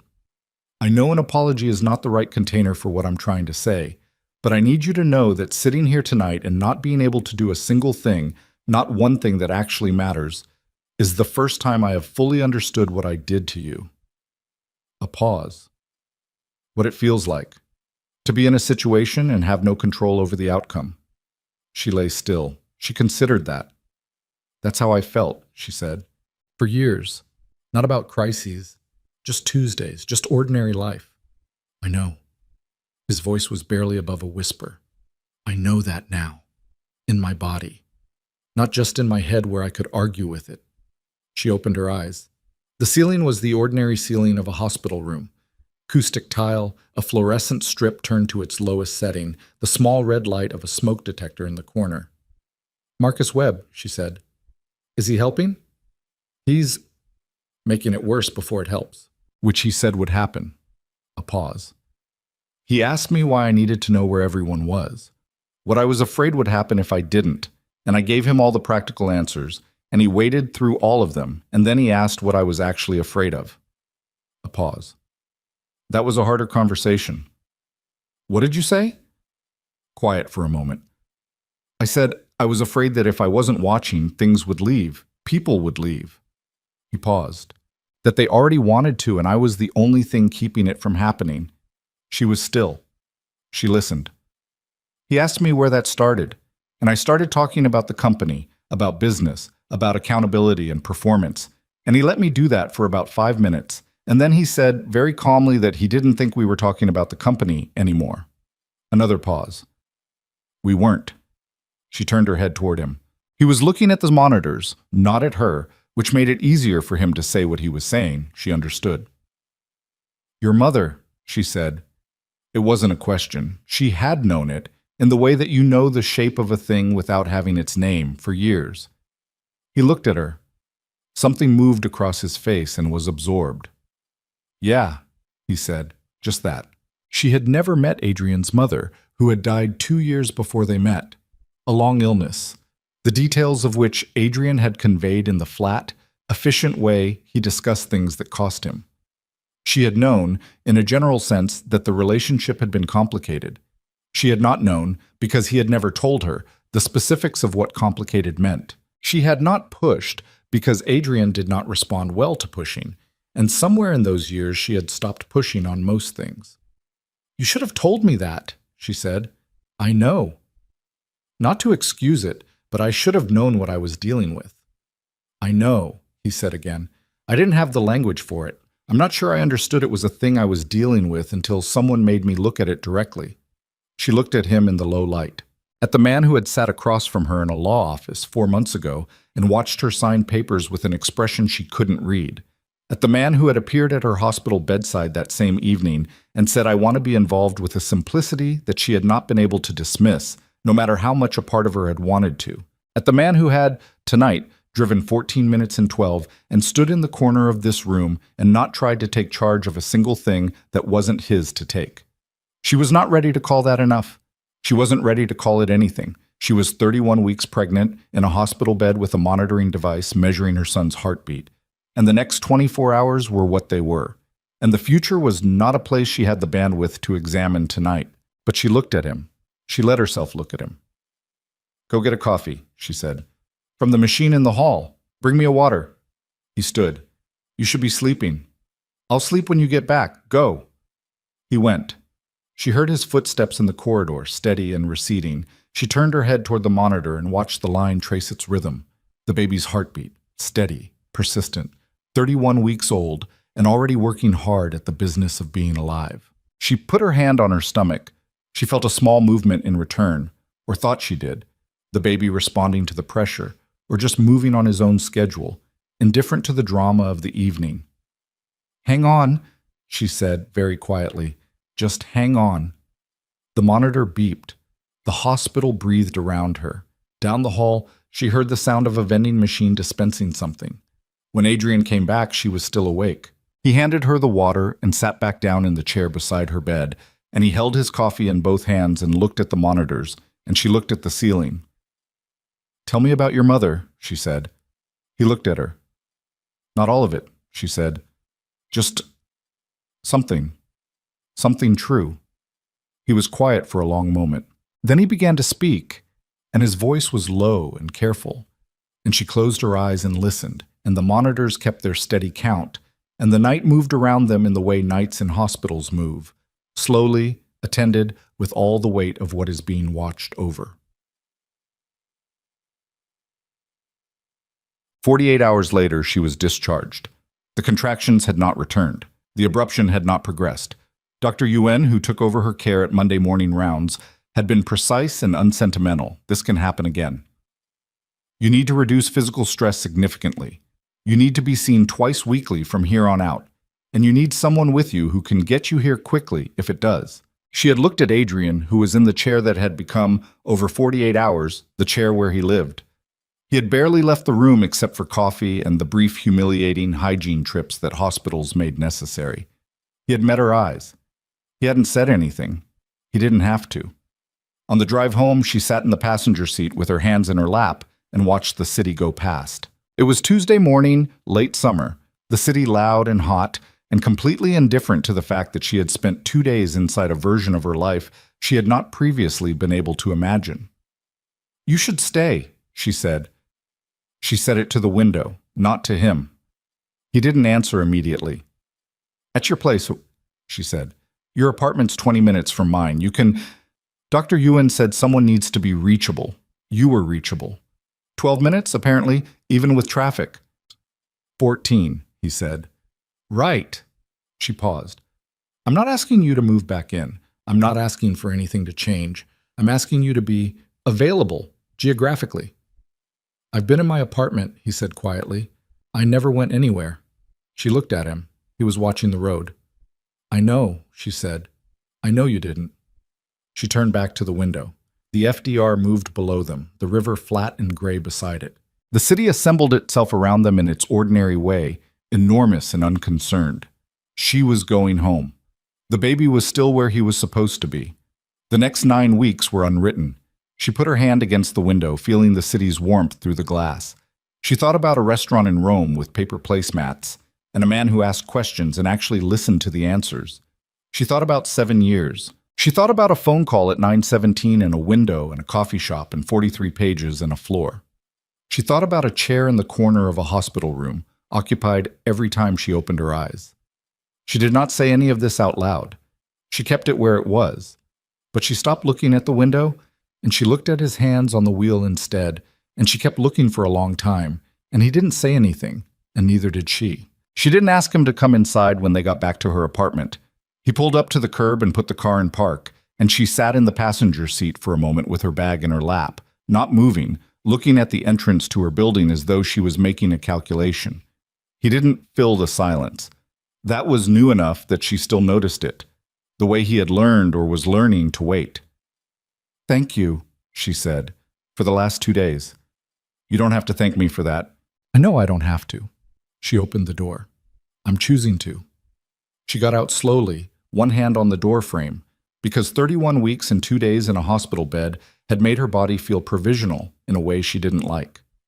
He was out of his side before she'd straightened up, not rushing to her, not taking her arm without asking, just positioned between her and the traffic, which was the old habit she had noticed before and still said nothing about. "I'll call tonight," he said, "to check in. Okay?" She looked at him. He looked at her. It was one of those moments that existed outside the ordinary pace of things, too brief to be significant and too weighted to be ordinary. Then she turned and walked into her building, and the door closed behind her, and she did not look back. Upstairs, she stood in the center of her apartment and took inventory. It smelled slightly stale from 2 days unoccupied. Her book was still on the bed where she'd left it Sunday evening, face down on the page she'd been half reading. The dinner she hadn't finished was in the refrigerator, covered in plastic wrap, a fact she discovered when she went to get water and stood looking at it for a moment before closing the refrigerator door. She sat on the couch and called Dr. Yuen's office to schedule the twice-weekly monitoring appointments. Then she called Nina. Nina answered on the second ring with, "I'm already in the car." "You don't have to." "I'm already in the car, Evelyn." She arrived 40 minutes later with groceries and the particular focused competence she deployed in emergencies, which was considerable. She did not ask a lot of questions. She put food in the refrigerator and changed the sheets on Evelyn's bed and made dinner. Actual dinner, rice and chicken and something with ginger that filled the apartment with a smell so normal and good that Evelyn felt unexpectedly like crying. She did not cry. She sat at her kitchen counter and ate and let Nina talk about a ceramics commission she was working on, a large installation piece for a hotel lobby in Chicago, the logistics of which were apparently a nightmare in the most satisfying way. She listened and ate and felt the baby move and said very little, and it was exactly what she needed. After dinner, Nina poured herself a glass of wine and looked at Evelyn across the counter. "Tell me about the hospital," Evelyn told her. "The contractions, the drive, the 48 hours of monitoring, Dr. Park and Dr. Ewan. The medication that had worked, the chair in the corner that Adrian had occupied for 2 days without being asked." Nina listened without interrupting. "He told me about his mother," Evelyn said. "At some point around 2 in the morning, just started talking, things he'd never said in 7 years of marriage." "What kind of things?" "The way she left." She looked at her water glass. "Not death. She didn't die when he was young or anything like that. She left when he was 11, walked out, moved across the country. He didn't see her for 3 years. She paused. "He said the worst part wasn't the leaving. It was the period before it, when he could tell something was wrong, but no one would tell him what. He said he spent those months watching her constantly, trying to read her, trying to figure out if today was going to be a good day or a bad one, whether she seemed happy, whether she was still—" She stopped. "Whether she was still planning to stay." Nina was very quiet. "And he just never stopped doing that," Evelyn said. "Moved it onto everyone else, needed to know where people were, needed to read the room, needed all the variables accounted for so he could know, in advance, if something was going to leave." She exhaled. "And I was the person who actually did leave, which is—" She shook her head. "It doesn't excuse it. I want to be clear that I know it doesn't excuse any of it. But sitting in that hospital room at 2 in the morning, it's hard to hate someone when you understand what made them." "You never hated him," Nina said. "No. That was always the problem, wasn't it?" Evelyn looked at her. "Probably." Nina turned her wine glass slowly in her hands. "What do you want, Evelyn? Not what's practical. Not what makes sense for the baby or for the co-parenting or for any of the structures you've built around this situation. What do you actually want?" Evelyn thought about it. She sat with the question honestly, which was harder than it sounded because she had spent a significant amount of the past year not examining it too directly, maintaining a deliberate blur around the center of the thing so she could function around the edges of it. "I want him to be who he was at 2 in the morning in that hospital room," she said, "all the time, not in a crisis, just ordinarily." She paused. "And I don't know if that's possible. And I don't know if the not knowing is something I can live in indefinitely." Nina nodded. She didn't offer an answer because she was wise enough to understand there wasn't one to offer. She refilled her wine and they sat together in the kitchen while the city moved outside the window. And after a while they talked about other things. The remaining weeks of the pregnancy organized themselves around the twice-weekly monitoring appointments, which Evelyn attended with the grim efficiency of someone managing a project with a fixed deadline. Dr. Ewan was satisfied with each visit. Blood pressure within acceptable range, baby's growth tracking well, the abruption stable and not progressing. "You're doing everything right, doctor," Ewan said at 34 weeks, which was the kind of sentence that sounded like praise and functioned more like instruction. Adrian drove her to every appointment. This had not been explicitly negotiated. After the hospital, she had said geographically available, and he had understood that to mean the appointments too, and she had not corrected the interpretation. He drove and waited and drove her home. And sometimes she told him how the appointment went, and sometimes she handed him the printed monitoring strip and let him read it himself. And those handoffs, paper to hand, numbers explained, the small logistics of shared concern, became their language for the weeks that followed. He was in his own apartment, which was 22 minutes away in light traffic and 14 minutes at 11 on a Sunday night. She had the number in her phone. She had used it once, and it had worked. She did not think too far ahead. This was a discipline she had never been naturally good at. She was a planner, an architect, someone who lived in the logic of what came next. But she had learned, over the past months, that the future was not a safe place to spend too much time.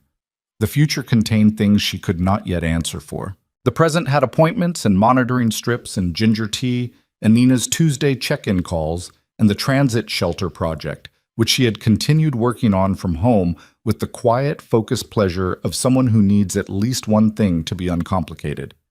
The present was enough. She stayed in it. Leo Vaughn arrived at 38 weeks and 2 days, which was not premature, not a crisis, not the emergency they had both quietly been bracing for since August. He arrived on a Thursday afternoon in October, which struck Evelyn, in the blurred aftermath, as improbably apt. October was the month she had met his father in a restaurant in Rome, and if she were a different kind of person, she might have found that meaningful, but she was herself, so she filed it away and moved on. The labor was long and not gentle, and not the kind of experience that lends itself to the words people used about it afterward. Incredible, amazing, transformative, which were accurate in some clinical sense but missed the central fact, which was that it was the hardest physical thing she had ever done, and she would not be repeating it with any enthusiasm. She said as much to Dr. Yuen at some point during hour 11, and Dr.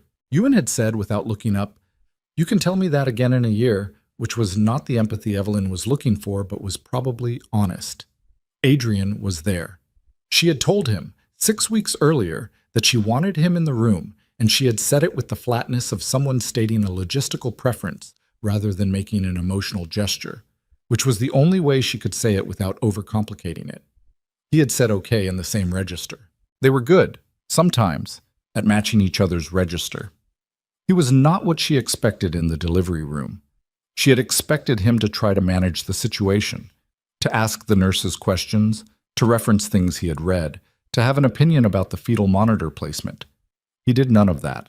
He stood where he was told to stand and sat when there was waiting and held her hand when she needed it, held and did not speak unless she spoke first.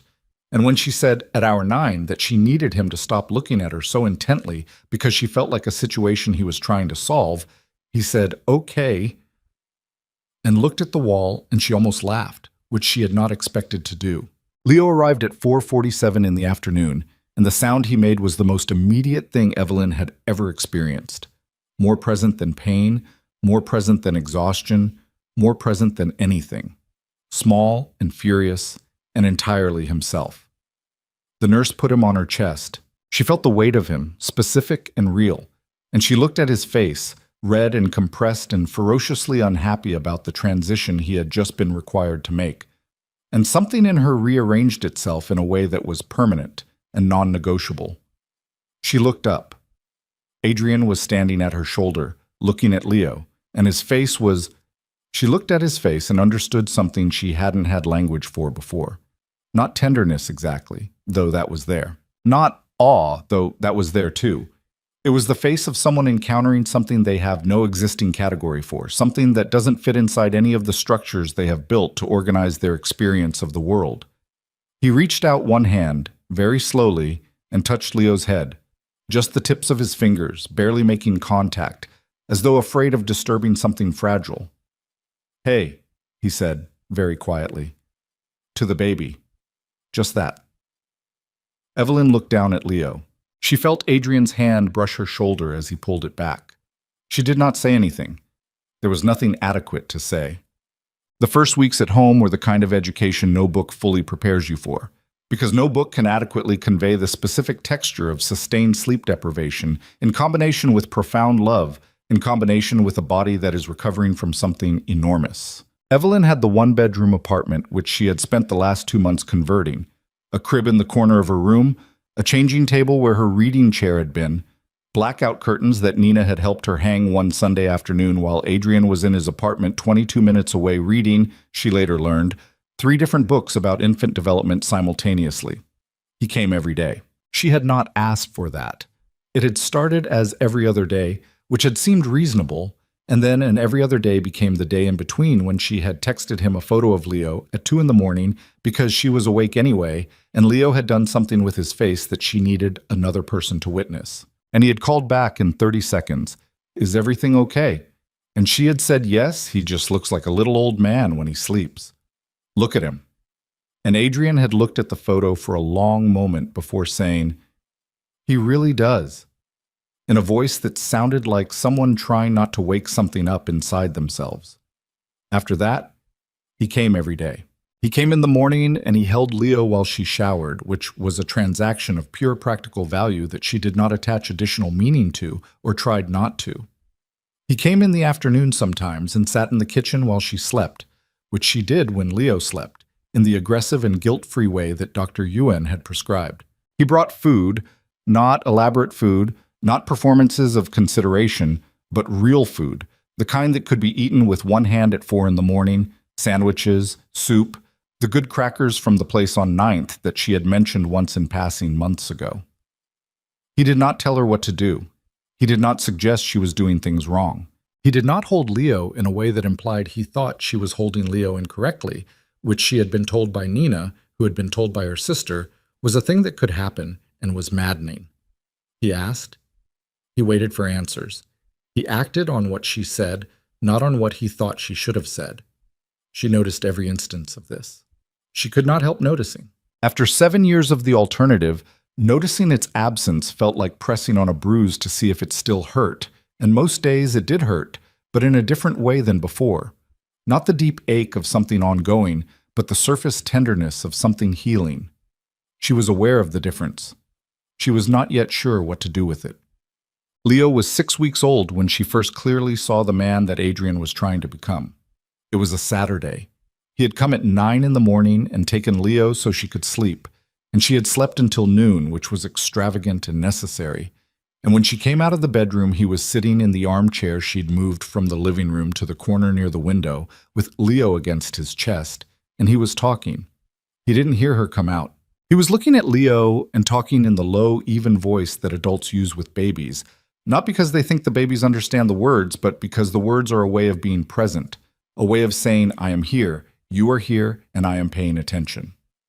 He was telling Leo about the building he could see from the window, describing it, brick by brick, explaining how buildings were put together, what made the arch above a window structural or decorative. His voice was patient and specific. He was teaching a 6-week-old about load-bearing walls. She stood in the doorway and watched him. He was not performing this. She understood that immediately, with the certainty she had learned to trust in herself over the past year. There was no audience for it. He thought she was asleep. This was just who he was in a room with his son when no one was watching. She went to the kitchen and made coffee and stood at the counter for a while before she went back. Later that afternoon, after Adrian had gone home and Leo was asleep, and she was sitting on the couch with the particular blank tiredness of a new mother, she thought about the armchair. She thought about load-bearing walls. She called Nina. "I watched him talking to Leo this morning," she said. "He didn't know I was there." "What was he saying?" "Architecture. He was describing the building across the street." Nina was quiet for a moment. "How did you feel?" "Like something shifted," she said. "Not dramatically, just I felt something move." "Moved how?" She thought about it. "You know when you've been carrying something for a long time and you put it down, and your arms are still shaped like the thing you were carrying, even though it's gone?" She paused. "Less like that. More like my arms started remembering what they feel like without it." Nina was quiet again, longer this time. "Evelyn, I'm not making a decision. I'm just describing a feeling." "I know. I'm not saying make a decision. I'm just—" A pause. "I'm glad you called me." "Who else would I call?" "Exactly," Nina said. At 8 weeks, Leo had his first pediatric appointment. The pediatrician was a woman named Dr. Sandra Cho, who had a practice on the Upper West Side, and who had been recommended by 3 separate people whose judgment Evelyn trusted. Dr. Cho examined Leo with the efficient thoroughness of someone who takes small humans seriously, measured and weighed and assessed with a running commentary that included Leo in the conversation the way some doctors included conscious adult patients, which Evelyn found immediately correct. He's doing beautifully, Dr. Cho said, settling back. Good weight gain, good muscle tone, tracking normally for adjusted age. She looked at Evelyn. How are you doing? And I mean you, not the baby. Tired, Evelyn said. Functional. Are you eating? Yes. Sleeping when you can? When I have help. Dr. Cho looked at Adrian, who was in the chair beside Evelyn. Is that you? Yes, he said. Good. Dr. Cho clicked her pen. The first 3 months are about survival. For everyone. Don't make major decisions. Don't make permanent assessments of your situation. Just get through it and reassess on the other side. She looked at Evelyn. Both of you. In the elevator going down, Evelyn said, She was talking to us like we're together. I know, Adrian said. We're not. I know. She pressed the lobby button. The elevator descended. I'm not saying it to put distance between us, she said. I'm saying it because I think it's important to keep saying it, so we both know what this is. What is it? He asked. She looked at him. He was watching the floor numbers descend. His profile was familiar in the way that things you have looked at for years are familiar. The line of his jaw, the slight furrow he got when he was thinking carefully. I don't know yet, she said honestly. He nodded. Okay. Does that bother you? Yes, he said, but not enough to push you for an answer you don't have. She looked at him for a moment. The elevator reached the lobby and the doors opened and the cool air of the building's entrance came in. She didn't move immediately. That's new, she said.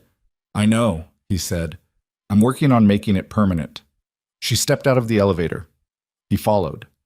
They walked out into the October afternoon, which was the same October she'd met him in years ago, in a city on the other side of the ocean, though she did not say this and was not sure whether he was thinking it too.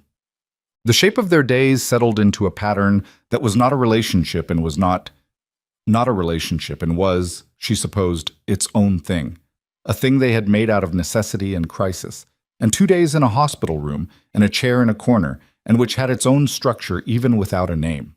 He came in the mornings on weekdays. On weekends he came at noon, which gave her the morning hours she'd identified as her most productive and which she reclaimed for work in 2-hour blocks while Leo napped. The transit shelter project was nearing completion. She had submitted the final design for the 3rd station and received, in return, a commission request for a 4th, which she had stared at for a long moment before accepting, because it meant she was still capable of being the person she'd been trying to become in the years before everything divided into before and after. She had dinner with Nina on Wednesday evenings, which had become fixed since the hospital, and which neither of them had felt the need to discuss or formalize. Adrian stayed with Leo until she got back, which was usually 9 or 9:30. He was always gone by the time she came home, the apartment tidier than she'd left it, Leo asleep, the dishes in the rack drying. She noticed that too. The dishes. One Wednesday in November, she came home at 9:15 and found him still there. He was standing at her kitchen counter with a cup of coffee, and he looked up when she came in, and she could tell by his expression that he had meant to leave before she got back and had lost track of time. Leo woke up at 8:30, he said. I just got him back down. Is he okay? Fine. Just awake. We had a conversation about it. He almost smiled. He made compelling points for why 8:30 was a reasonable time to be awake. I disagreed. Eventually, he accepted my position. She put her bag down by the door. She was still in her coat. The apartment was warm, which he had done. Turned the heat up without being asked, which she would have found intrusive 9 months ago, and now just felt like someone paying attention to the room temperature. You can sit down, she said. You don't have to leave this second. He looked at her, like he was checking whether that was what she actually meant or courtesy. I mean it, she said. Sit down. He sat. She hung up her coat and poured herself a glass of water and sat on the other end of the couch. Not far, not performing distance, just where she happened to sit. Leo's monitor was on the coffee table between them, its small green light blinking in its steady rhythm. How's Marcus Webb? She asked. He asks uncomfortable questions, Adrian said, and then sits there looking like he has nowhere else to be while you figure out how to answer them. Is that good? Apparently. He turned his coffee mug in his hands. We spent 3 sessions on the phone call, the one about Daniel Ashby. Going back over what I was feeling, where it came from, what I did with it, instead of what I could have done. He paused. It's a slow process. Most real things are. He looked at her. He asked me what I want, not what I think I should want, not what's realistic given the situation, what I want. He paused. I told him. She waited. He said to tell you when I was ready. A pause. I've been trying to figure out when that is. She felt the particular stillness of a moment that is about to change its shape. She was aware of the green light on the monitor, the hum of the city outside, the coffee cup in his hands. Adrian, she said. I want to be with you, he said. Simple and direct, with none of the performance she might have expected, no framing or preamble. I'm not asking for that now. I know there's a long distance between wanting it and it being right. But you asked me to be honest, and I'm being honest. He paused. I want to be in the room. Not just in the morning on weekdays and weekends at noon. I want to be in the room. She looked at him, at the cup in his hands, at the small, careful way he was holding himself. Not suppressed, not performed, just genuinely trying not to lean toward her any more than the truth required. I know you're not asking for an answer, she said. I'm not. Good. She looked at the monitor, the green light. Because I don't have one. I have... She stopped. I have something. I don't know what to call it yet. He nodded once, slowly. The dishes, she said. He looked at her. What? Every night you're here with Leo, you do the dishes, you put them in the rack. She paused. You don't do them in a way that means I should notice. You just do them. He was quiet. That's the difference, she said. She stopped again, because she didn't know how to finish the sentence exactly, but she could feel its shape. That's the thing that I'm watching, not the big gestures, not what you say when you're trying to convince me of something. The dishes, the heat, the way you sat in the corner of that hospital room and didn't touch a single thing that wasn't yours to touch. She looked at him. That's the version of you I didn't know existed, the one that was underneath all the control. He was very still. I'm watching it, she said. I'm not looking away. I just need more time with it, before I know what it means. He exhaled. It was a very quiet exhale, the kind that carries a lot of weight. Okay, he said. Okay? Yes. Okay. He looked at the monitor. I can wait. She looked at him. At the man who had been, in her experience, constitutionally unable to wait for things, who had organized his entire life around eliminating the experience of not knowing, of uncertainty, of the gap between wanting and having, who had driven to her apartment with a scarf and stood in her doorway in February rain because waiting was the one thing he could not do. Sitting on her couch at 9:30 on a Wednesday in November, he looked like a man who was learning. It was not everything. She did not pretend it was everything, but it was real, and she was watching it, and that was more than she had been willing to offer in a very long time. Go home, she said. Drive carefully. He stood. He put the coffee mug in the kitchen. She heard the small sound of it placed on the counter, and then the sound of him putting it in the dish rack, because he was who he was and the dishes were there. And he got his coat. At the door he paused. Thank you, he said, for tonight.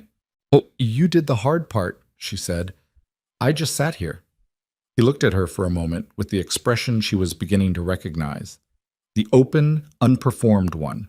The one she'd seen at the 16-week ultrasound and in the hospital room and in the armchair across from a window, teaching a 6-week-old about load-bearing walls. Then he left. The door closed. She heard his footsteps in the hallway, the elevator, and then nothing. She sat on the couch in the quiet apartment. The monitor blinked green. She could hear very faintly Leo breathing through the audio function, the small, steady sound of him asleep, whole and present and doing the work of being alive. She looked at the dishes in the rack. She stayed with that for a while. Then she got up, turned off the kitchen light, and went to check on her son. December came in cold and without ceremony, the way New York winters always did, not gradually but suddenly, as though the city had simply decided overnight that it was done with autumn and everyone would now adjust. The trees on Evelyn's block went bare in the space of a week. The heating in her building made the particular sound it made when it was working hard, a low clanking in the pipes that she had learned to sleep through and that Leo apparently found soothing because he slept better in December than he had in the warmer months when the building was quiet.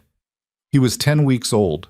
He had begun, in the past 2 weeks, to look at things with genuine interest, tracking movement, following faces, fixing his gaze on the overhead light in the kitchen with the focused intensity of someone encountering electricity for the first time. He had also begun to smile, which Dr. Cho said was the social smile developing on schedule, and which Evelyn experienced not as a developmental milestone, but as the single most destabilizing thing that had happened to her in a year that had contained an extraordinary number of destabilizing things. He smiled at the ceiling fan. He smiled at Nina. He smiled at Adrian with a consistency and enthusiasm that Adrian received each time with an expression that Evelyn had stopped trying to look away from. She had stopped looking away from a lot of things. The Wednesday dinners with Nina continued.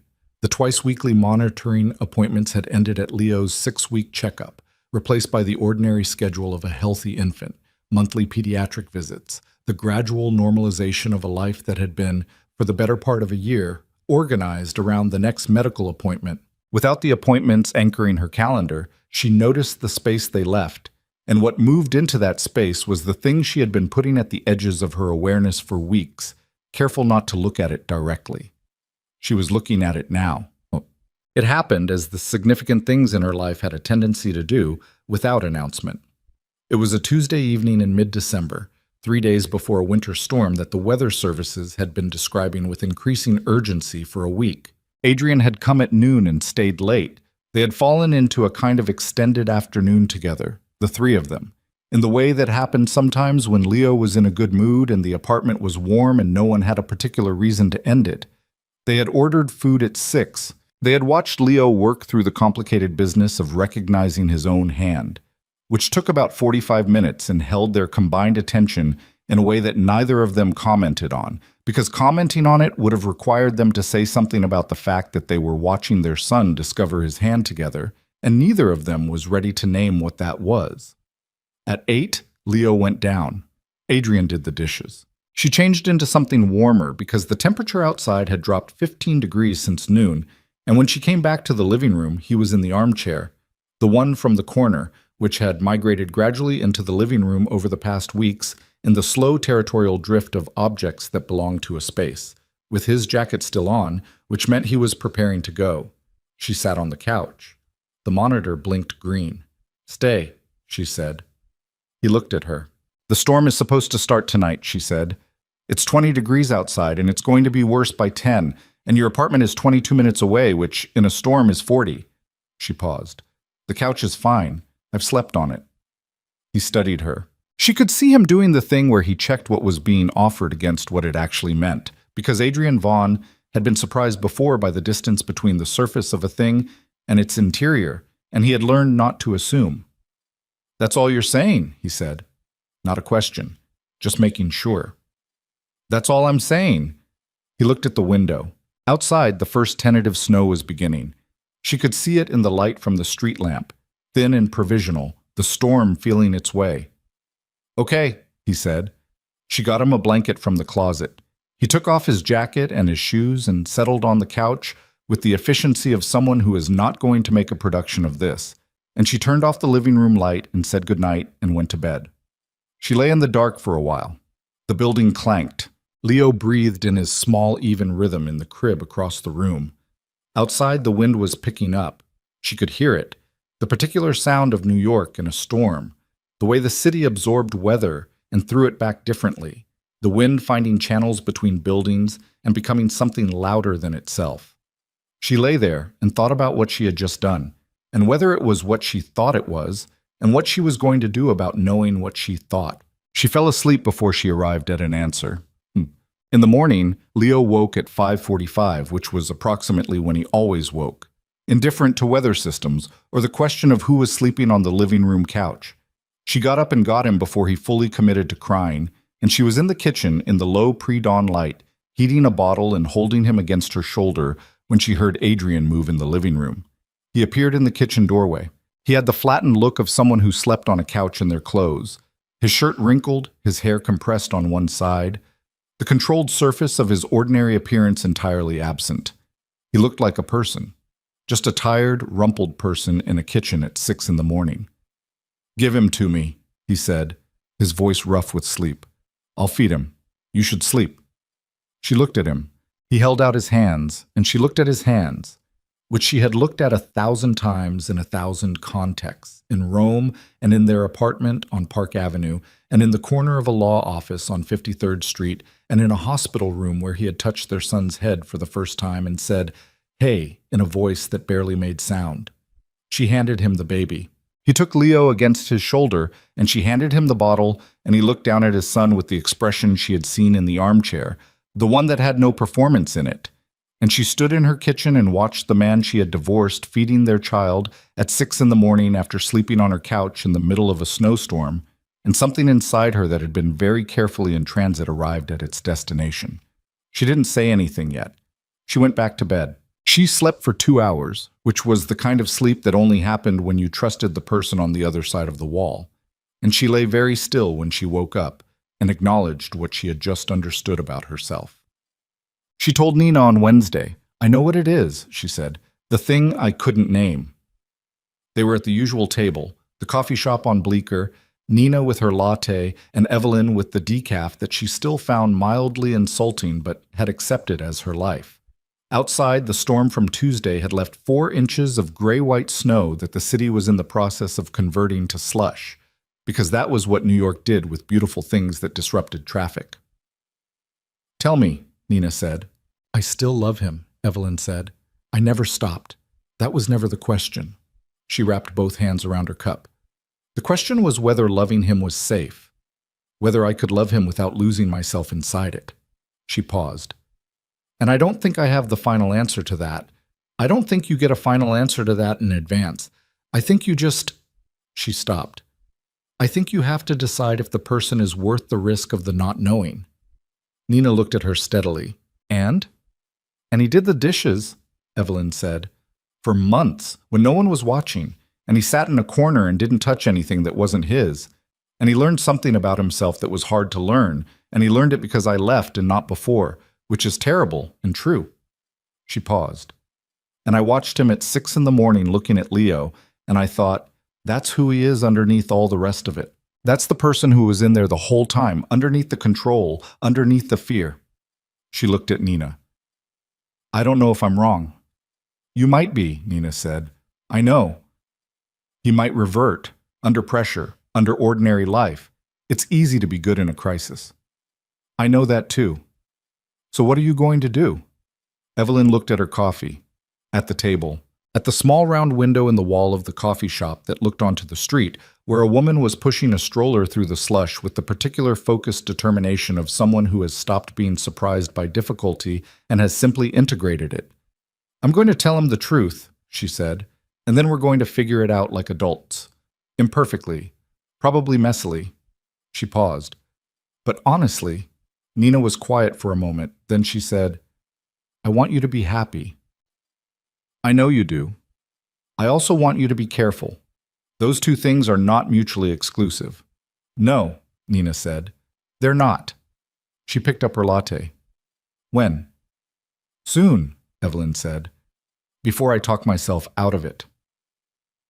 She chose a Sunday because Sundays had become the day with the most room in them. Adrian came at noon, and there was no schedule pressing on either end, no appointment or evening plan imposing a shape. Leo was 3 months old and had settled somewhat into the organized unpredictability of an infant who knew the difference between day and night and mostly respected it. He arrived at noon with the good soup from the place on 9th and a small bag of the crackers she liked, which he put on the counter without ceremony because he had stopped performing the gestures and was just making them. They ate at her kitchen counter while Leo slept. She told him about the transit shelter project. The 4th station had been approved, and she had begun the design phase, which she was enjoying in the specific way she enjoyed the beginning of things, when the problem was still fully open and the solution hadn't narrowed yet. He talked about the company, which she had not asked him about in a long time, not because she wasn't interested, but because asking about it had once meant entering a landscape where she wasn't sure of her footing.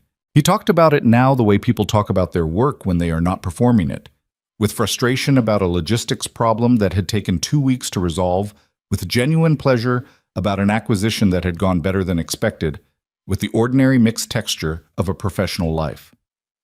She listened. She asked a question. He answered and asked one back. It sounded, she thought, like two people who knew each other talking.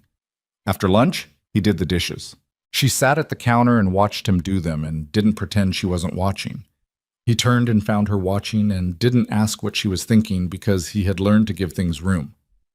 "I need to talk to you," she said. He dried his hands. He turned all the way around and leaned against the counter across from her, and he waited. She had thought about how to say this. She had tried several versions of it in her head and rejected them all because they all sounded like either too much or too careful, and what she wanted was to say the actual thing. "I was wrong about one thing," she said. "When I left, I told myself that loving you wasn't enough to stay, and that was true.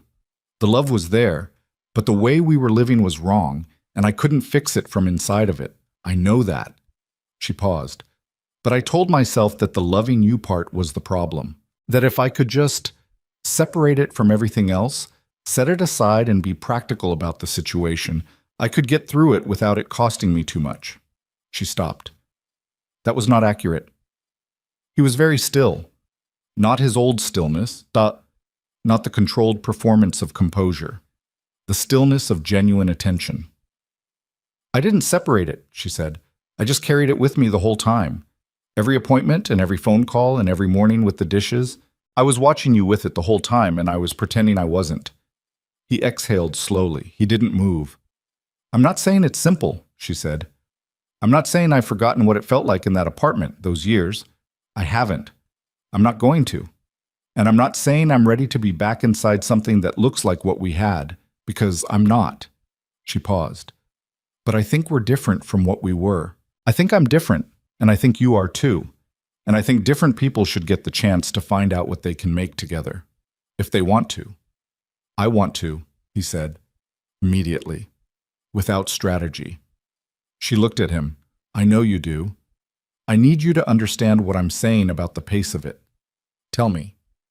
"Slow," she said. "Genuinely slow. Not slow as a performance of patience and then faster once I've given you an inch. Actually slow. We're 3 months out from a hospital emergency and 8 months from a divorce, and I have a 12-week-old, and I am tired in a way that is difficult to overstate." She paused. "I need time not to be the thing we're racing against." "Okay," he said. "I need to be able to say that something is wrong without you defending against it." "Okay. And when you feel the impulse, the window, the questions, the needing to know, I need you to take it to Marcus Webb before you bring it to me." He was quiet for a moment. "That's fair," he said. "That's more than fair." "I'm not constructing a list of conditions," she said. "I'm trying to tell you what I actually need. There's a difference." "I know the difference," he said. And she believed him, which was something she would not have been able to say a year ago, and the fact that she could say it now was information she held carefully. "Okay," she said. So, he said.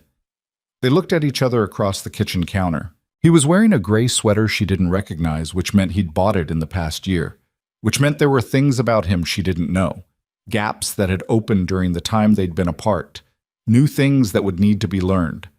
That was terrifying, and also, she found, interesting.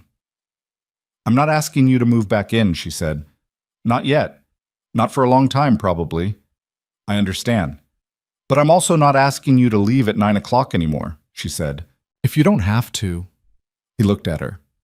Something moved across his face that was not the performed calm, and was not the stripped-open fear she'd seen in the hospital, and was not the guarded watching of the early weeks. It was something quieter, more settled, like a man who has been standing at the edge of something for a very long time and has just been told he can stop. "Okay," he said. His voice was careful, not with performance, with the actual care of someone holding something they don't want to drop. From the bedroom, Leo made the small preliminary sounds that meant he was about to be awake. They both heard it. She started to move and Adrian said, "I'll get him," and she stopped. She listened to his footsteps in the hall, the soft creak of the floorboard outside the bedroom door. She knew that creak, had learned it the way you learn the sounds of a space you live in. She heard him go in. She heard his voice, low and specific, saying something to Leo that she couldn't make out. She stood in her kitchen in December, 3 months after her son was born, 9 months after she had signed her name on 43 pages and walked out of a law office and hit the floor. She stood in the kitchen that was hers, the apartment she had chosen, the life she had constructed, piece by deliberate piece, out of the aftermath of something that had cost her tremendously. And she thought about a sentence that Marcus Webb had apparently said to Adrian, which Adrian had reported one evening without being asked. The opposite of control isn't chaos, it's trust. And she thought about whether that was true, and she thought that it was true, and she thought that trust was not a feeling but a practice, not a destination but a decision you made every day, knowing you might be wrong and making it anyway, because the alternative was a life lived at the edges of things, never in the center of them. She was tired of the edges.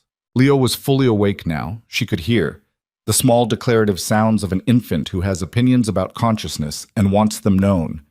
She heard Adrian say something low and amused in response, which was not the careful tenor of a man performing fatherhood, but the voice of someone genuinely engaged by a person who has 8 pounds of strong feelings and total trust.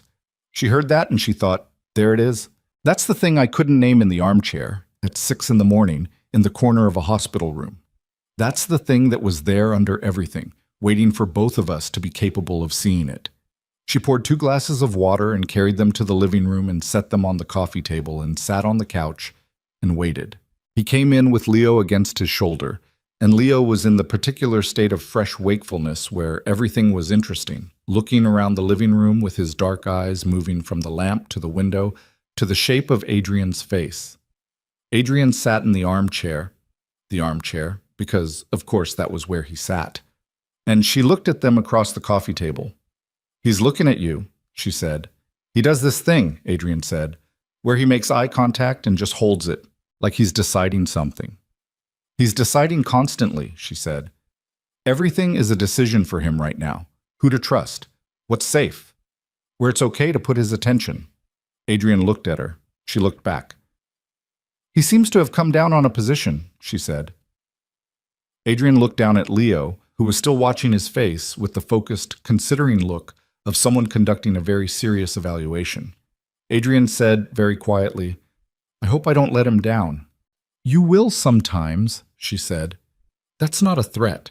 That's just, you're a person. You'll fail him sometimes. The question is what you do with that. I know. He was still looking at Leo. I'm terrified of it. I know you are. Is that... He stopped. Is that okay? To say that out loud? It's better than not saying it, she said. A lot better. He nodded. Leo made a sound that was not quite a word, and not one. The experimental vocalizations of someone who has noticed that the people around him communicate in sounds and is beginning to attempt the same.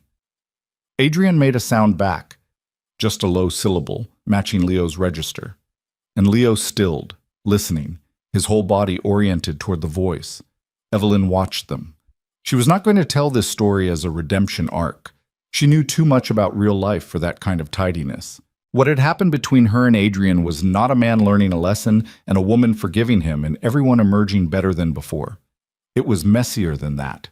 It was a woman who had left a situation that was making her disappear and rebuilt herself slowly and with difficulty, and then found herself pregnant and terrified and alone, and then not alone, and then, over months of accumulated ordinary moments, found herself watching a man she had known for 8 years become, gradually and imperfectly, someone she recognized. Someone who was underneath all the rest of it the whole time. Someone who had needed the loss of her to understand what he'd had, which was a terrible thing to need, and also simply true. She was not naive about what came next. She knew that love reformed after damage was not cleaner than the original. It had scar tissue in it, places that were thicker and less flexible, places that would ache when the weather changed. She knew that Adrian would fail her again in small ways, and possibly in large ones, and that the difference would be what they did together with the failure, whether they could say the true thing fast enough to keep the silence from growing back. She knew that she would fail him too, that she was not the wrong party in some simple accounting, that she had her own gaps, her own silences she defaulted to, her own ways of withdrawing when she felt threatened. The trust, as Marcus Webb apparently said, was a practice, and she was as unformed in it as Adrian was, and they were both going to have to learn it the same way Leo was learning to hold his head up, with effort, imperfectly, falling and trying again. She knew all of this. She looked at her son in the arms of his father on a December afternoon in the apartment she had chosen, in the life she had rebuilt, and she felt the full weight of what she was holding. Not just the love, which was real and permanent and no longer in question, but the decision, the choice. The thing that was different from all the years before, when she had stayed because leaving was unthinkable and left because staying was impossible. Now she was choosing, with full information, with clear eyes, in a life that was entirely hers and did not need him in it to function. She was choosing him anyway. That was the difference. That was the whole of it. "Adrian," she said. He looked up. "After Leo goes down tonight," she said, "I want to talk more, not about logistics, just talk, the way we used to in that restaurant, before." He was quiet for a moment. She could see him taking it in, not strategizing around it, not calculating its implications, just receiving it. "Okay," he said. "I have wine," she said. "You can have the rest of my coffee if you want. We don't have to have a plan." "I don't need a plan," he said. "I know," she said. "That's why I said it." He looked at her, and this time the expression on his face had no name she could give it except that it was his. The unperformed face, the real one, the one she had caught in sideways glimpses throughout their years together and had wanted all along and was only now learning to simply ask for. He was not a fixed thing. Neither was she. They were two people who had hurt each other and survived it, and were sitting across a coffee table on a Sunday afternoon in December, deciding to try. Outside, the city was doing what cities do, enormous and ordinary and indifferent, full of people trying and failing and trying again, negotiating the terms of their lives in kitchens and law offices and hospital rooms and coffee shops and taxicabs on the FDR, in the particular private way that all of life's significant negotiations happen, without ceremony, without witness, one sentence at a time. Leo made a sound. Adrian made one back. Leo smiled. The social smile, the one that was supposed to be developmental, but felt, every time, like something more personal than that. Evelyn watched her son smile at his father. She thought about what it would mean for Leo to grow up watching two people choose each other on purpose, not because it was easy or because the past had been rewritten, or because love alone had solved something that love alone couldn't solve, but because they had looked honestly at each other and at themselves and had decided that becoming, slowly and without guarantee, something better was worth the effort of trying. She thought that was worth something. She thought, in fact, that it might be the most important thing a child could see. Not a perfect love, not a frictionless life, but two imperfect people who kept choosing to be honest with each other, who kept showing up, who learned late and with difficulty that you cannot hold on to someone the way you hold on to a possession, that the only way to keep a person is to give them room to leave and trust that if they stay, they're staying because they want to. She had wanted to leave. She had left. She was here. That was, she understood, the whole of the answer she'd been looking for. Later that evening, after Leo had been fed and changed and sung to, Adrian did this, a low, tuneless hum that was not any recognizable song, but that Leo accepted with the solemn attention he gave to most things Adrian did, as though taking notes. And after the apartment had settled into its nighttime quiet, they sat together on the couch, not far apart, not performing distance. She had wine. He had coffee because he had looked at the wine and said it would put him to sleep in 20 minutes, which was honest and made her laugh. The lamp in the corner was on and the rest of the apartment was dark, and outside the December wind was making its sound against the windows, and the building clanked in its way. They talked. Not about logistics, as she had said. About Rome, a little. She had asked what he remembered about that first evening, and he had said, "I was going to just find somewhere else to eat, and then I looked at you through the window and you were reading a book you weren't reading." She had said, "I noticed the book. I just had nothing to say about it." He had said, "I know. That's why I came in." They talked about Leo, not the weight and feeding schedule and developmental milestones, but the actual person who was appearing day by day in the body of their son. The way he seemed to find Adrian's voice specifically interesting, The way he looked at the ceiling fan with an expression that Evelyn had decided was skepticism. They talked about small things, work, the fourth station design. An acquisition Adrian was in the middle of that was more complicated than expected. Things that had no weight except the weight of being shared. The ordinary currency of two people letting each other into the texture of their days. Around 10:30, she said, "It's late." He looked at her. She looked at him. Neither of them said what they were not saying, which was that the couch was there, and the storm had moved on, and he didn't have to go anywhere. "Stay," she said. Same word as Tuesday, different weight. He understood the difference. "Okay," he said. She turned off the lamp. The room went dark in the way rooms go dark when the city still provides light through the windows, gray-blue and ambient. She could see his face in it. She could see the lamp on the table between them and the monitor blinking green and the ordinary objects of her apartment arranged in their familiar positions. She said, "I'm not the same person I was in that apartment." "I know," he said. "Neither am I. I need you to remember that. When it gets hard, when I do something that looks like the old pattern, check first whether it's the old pattern or whether it's just me, which is different." "Tell me the difference," he said. "I will," she said. "That's the whole thing. I'll tell you, and you tell me, and we don't let it sit in the silence long enough to grow." He nodded. She reached over and she took his hand. Just that. No ceremony, no significance manufactured out of the gesture. She was tired and it was late, and he was there, and she took his hand the way you take the hand of someone you are learning to trust again, which is the same way you take the hand of someone you never stopped. He held it. Outside, the city breathed its winter breath. Inside, the building clanked. The monitor blinked its green assurance. Somewhere in the bedroom, Leo slept, whole and warm, 3 months old, new to everything, doing the uncomplicated work of growing into himself. They sat in the quiet together. It was not perfect. It was not the end of difficulty or the beginning of something easy. It was two people, imperfect and changed and honest, in an apartment on a December night, learning what they might become. That was enough. More than enough. It was, in fact, everything.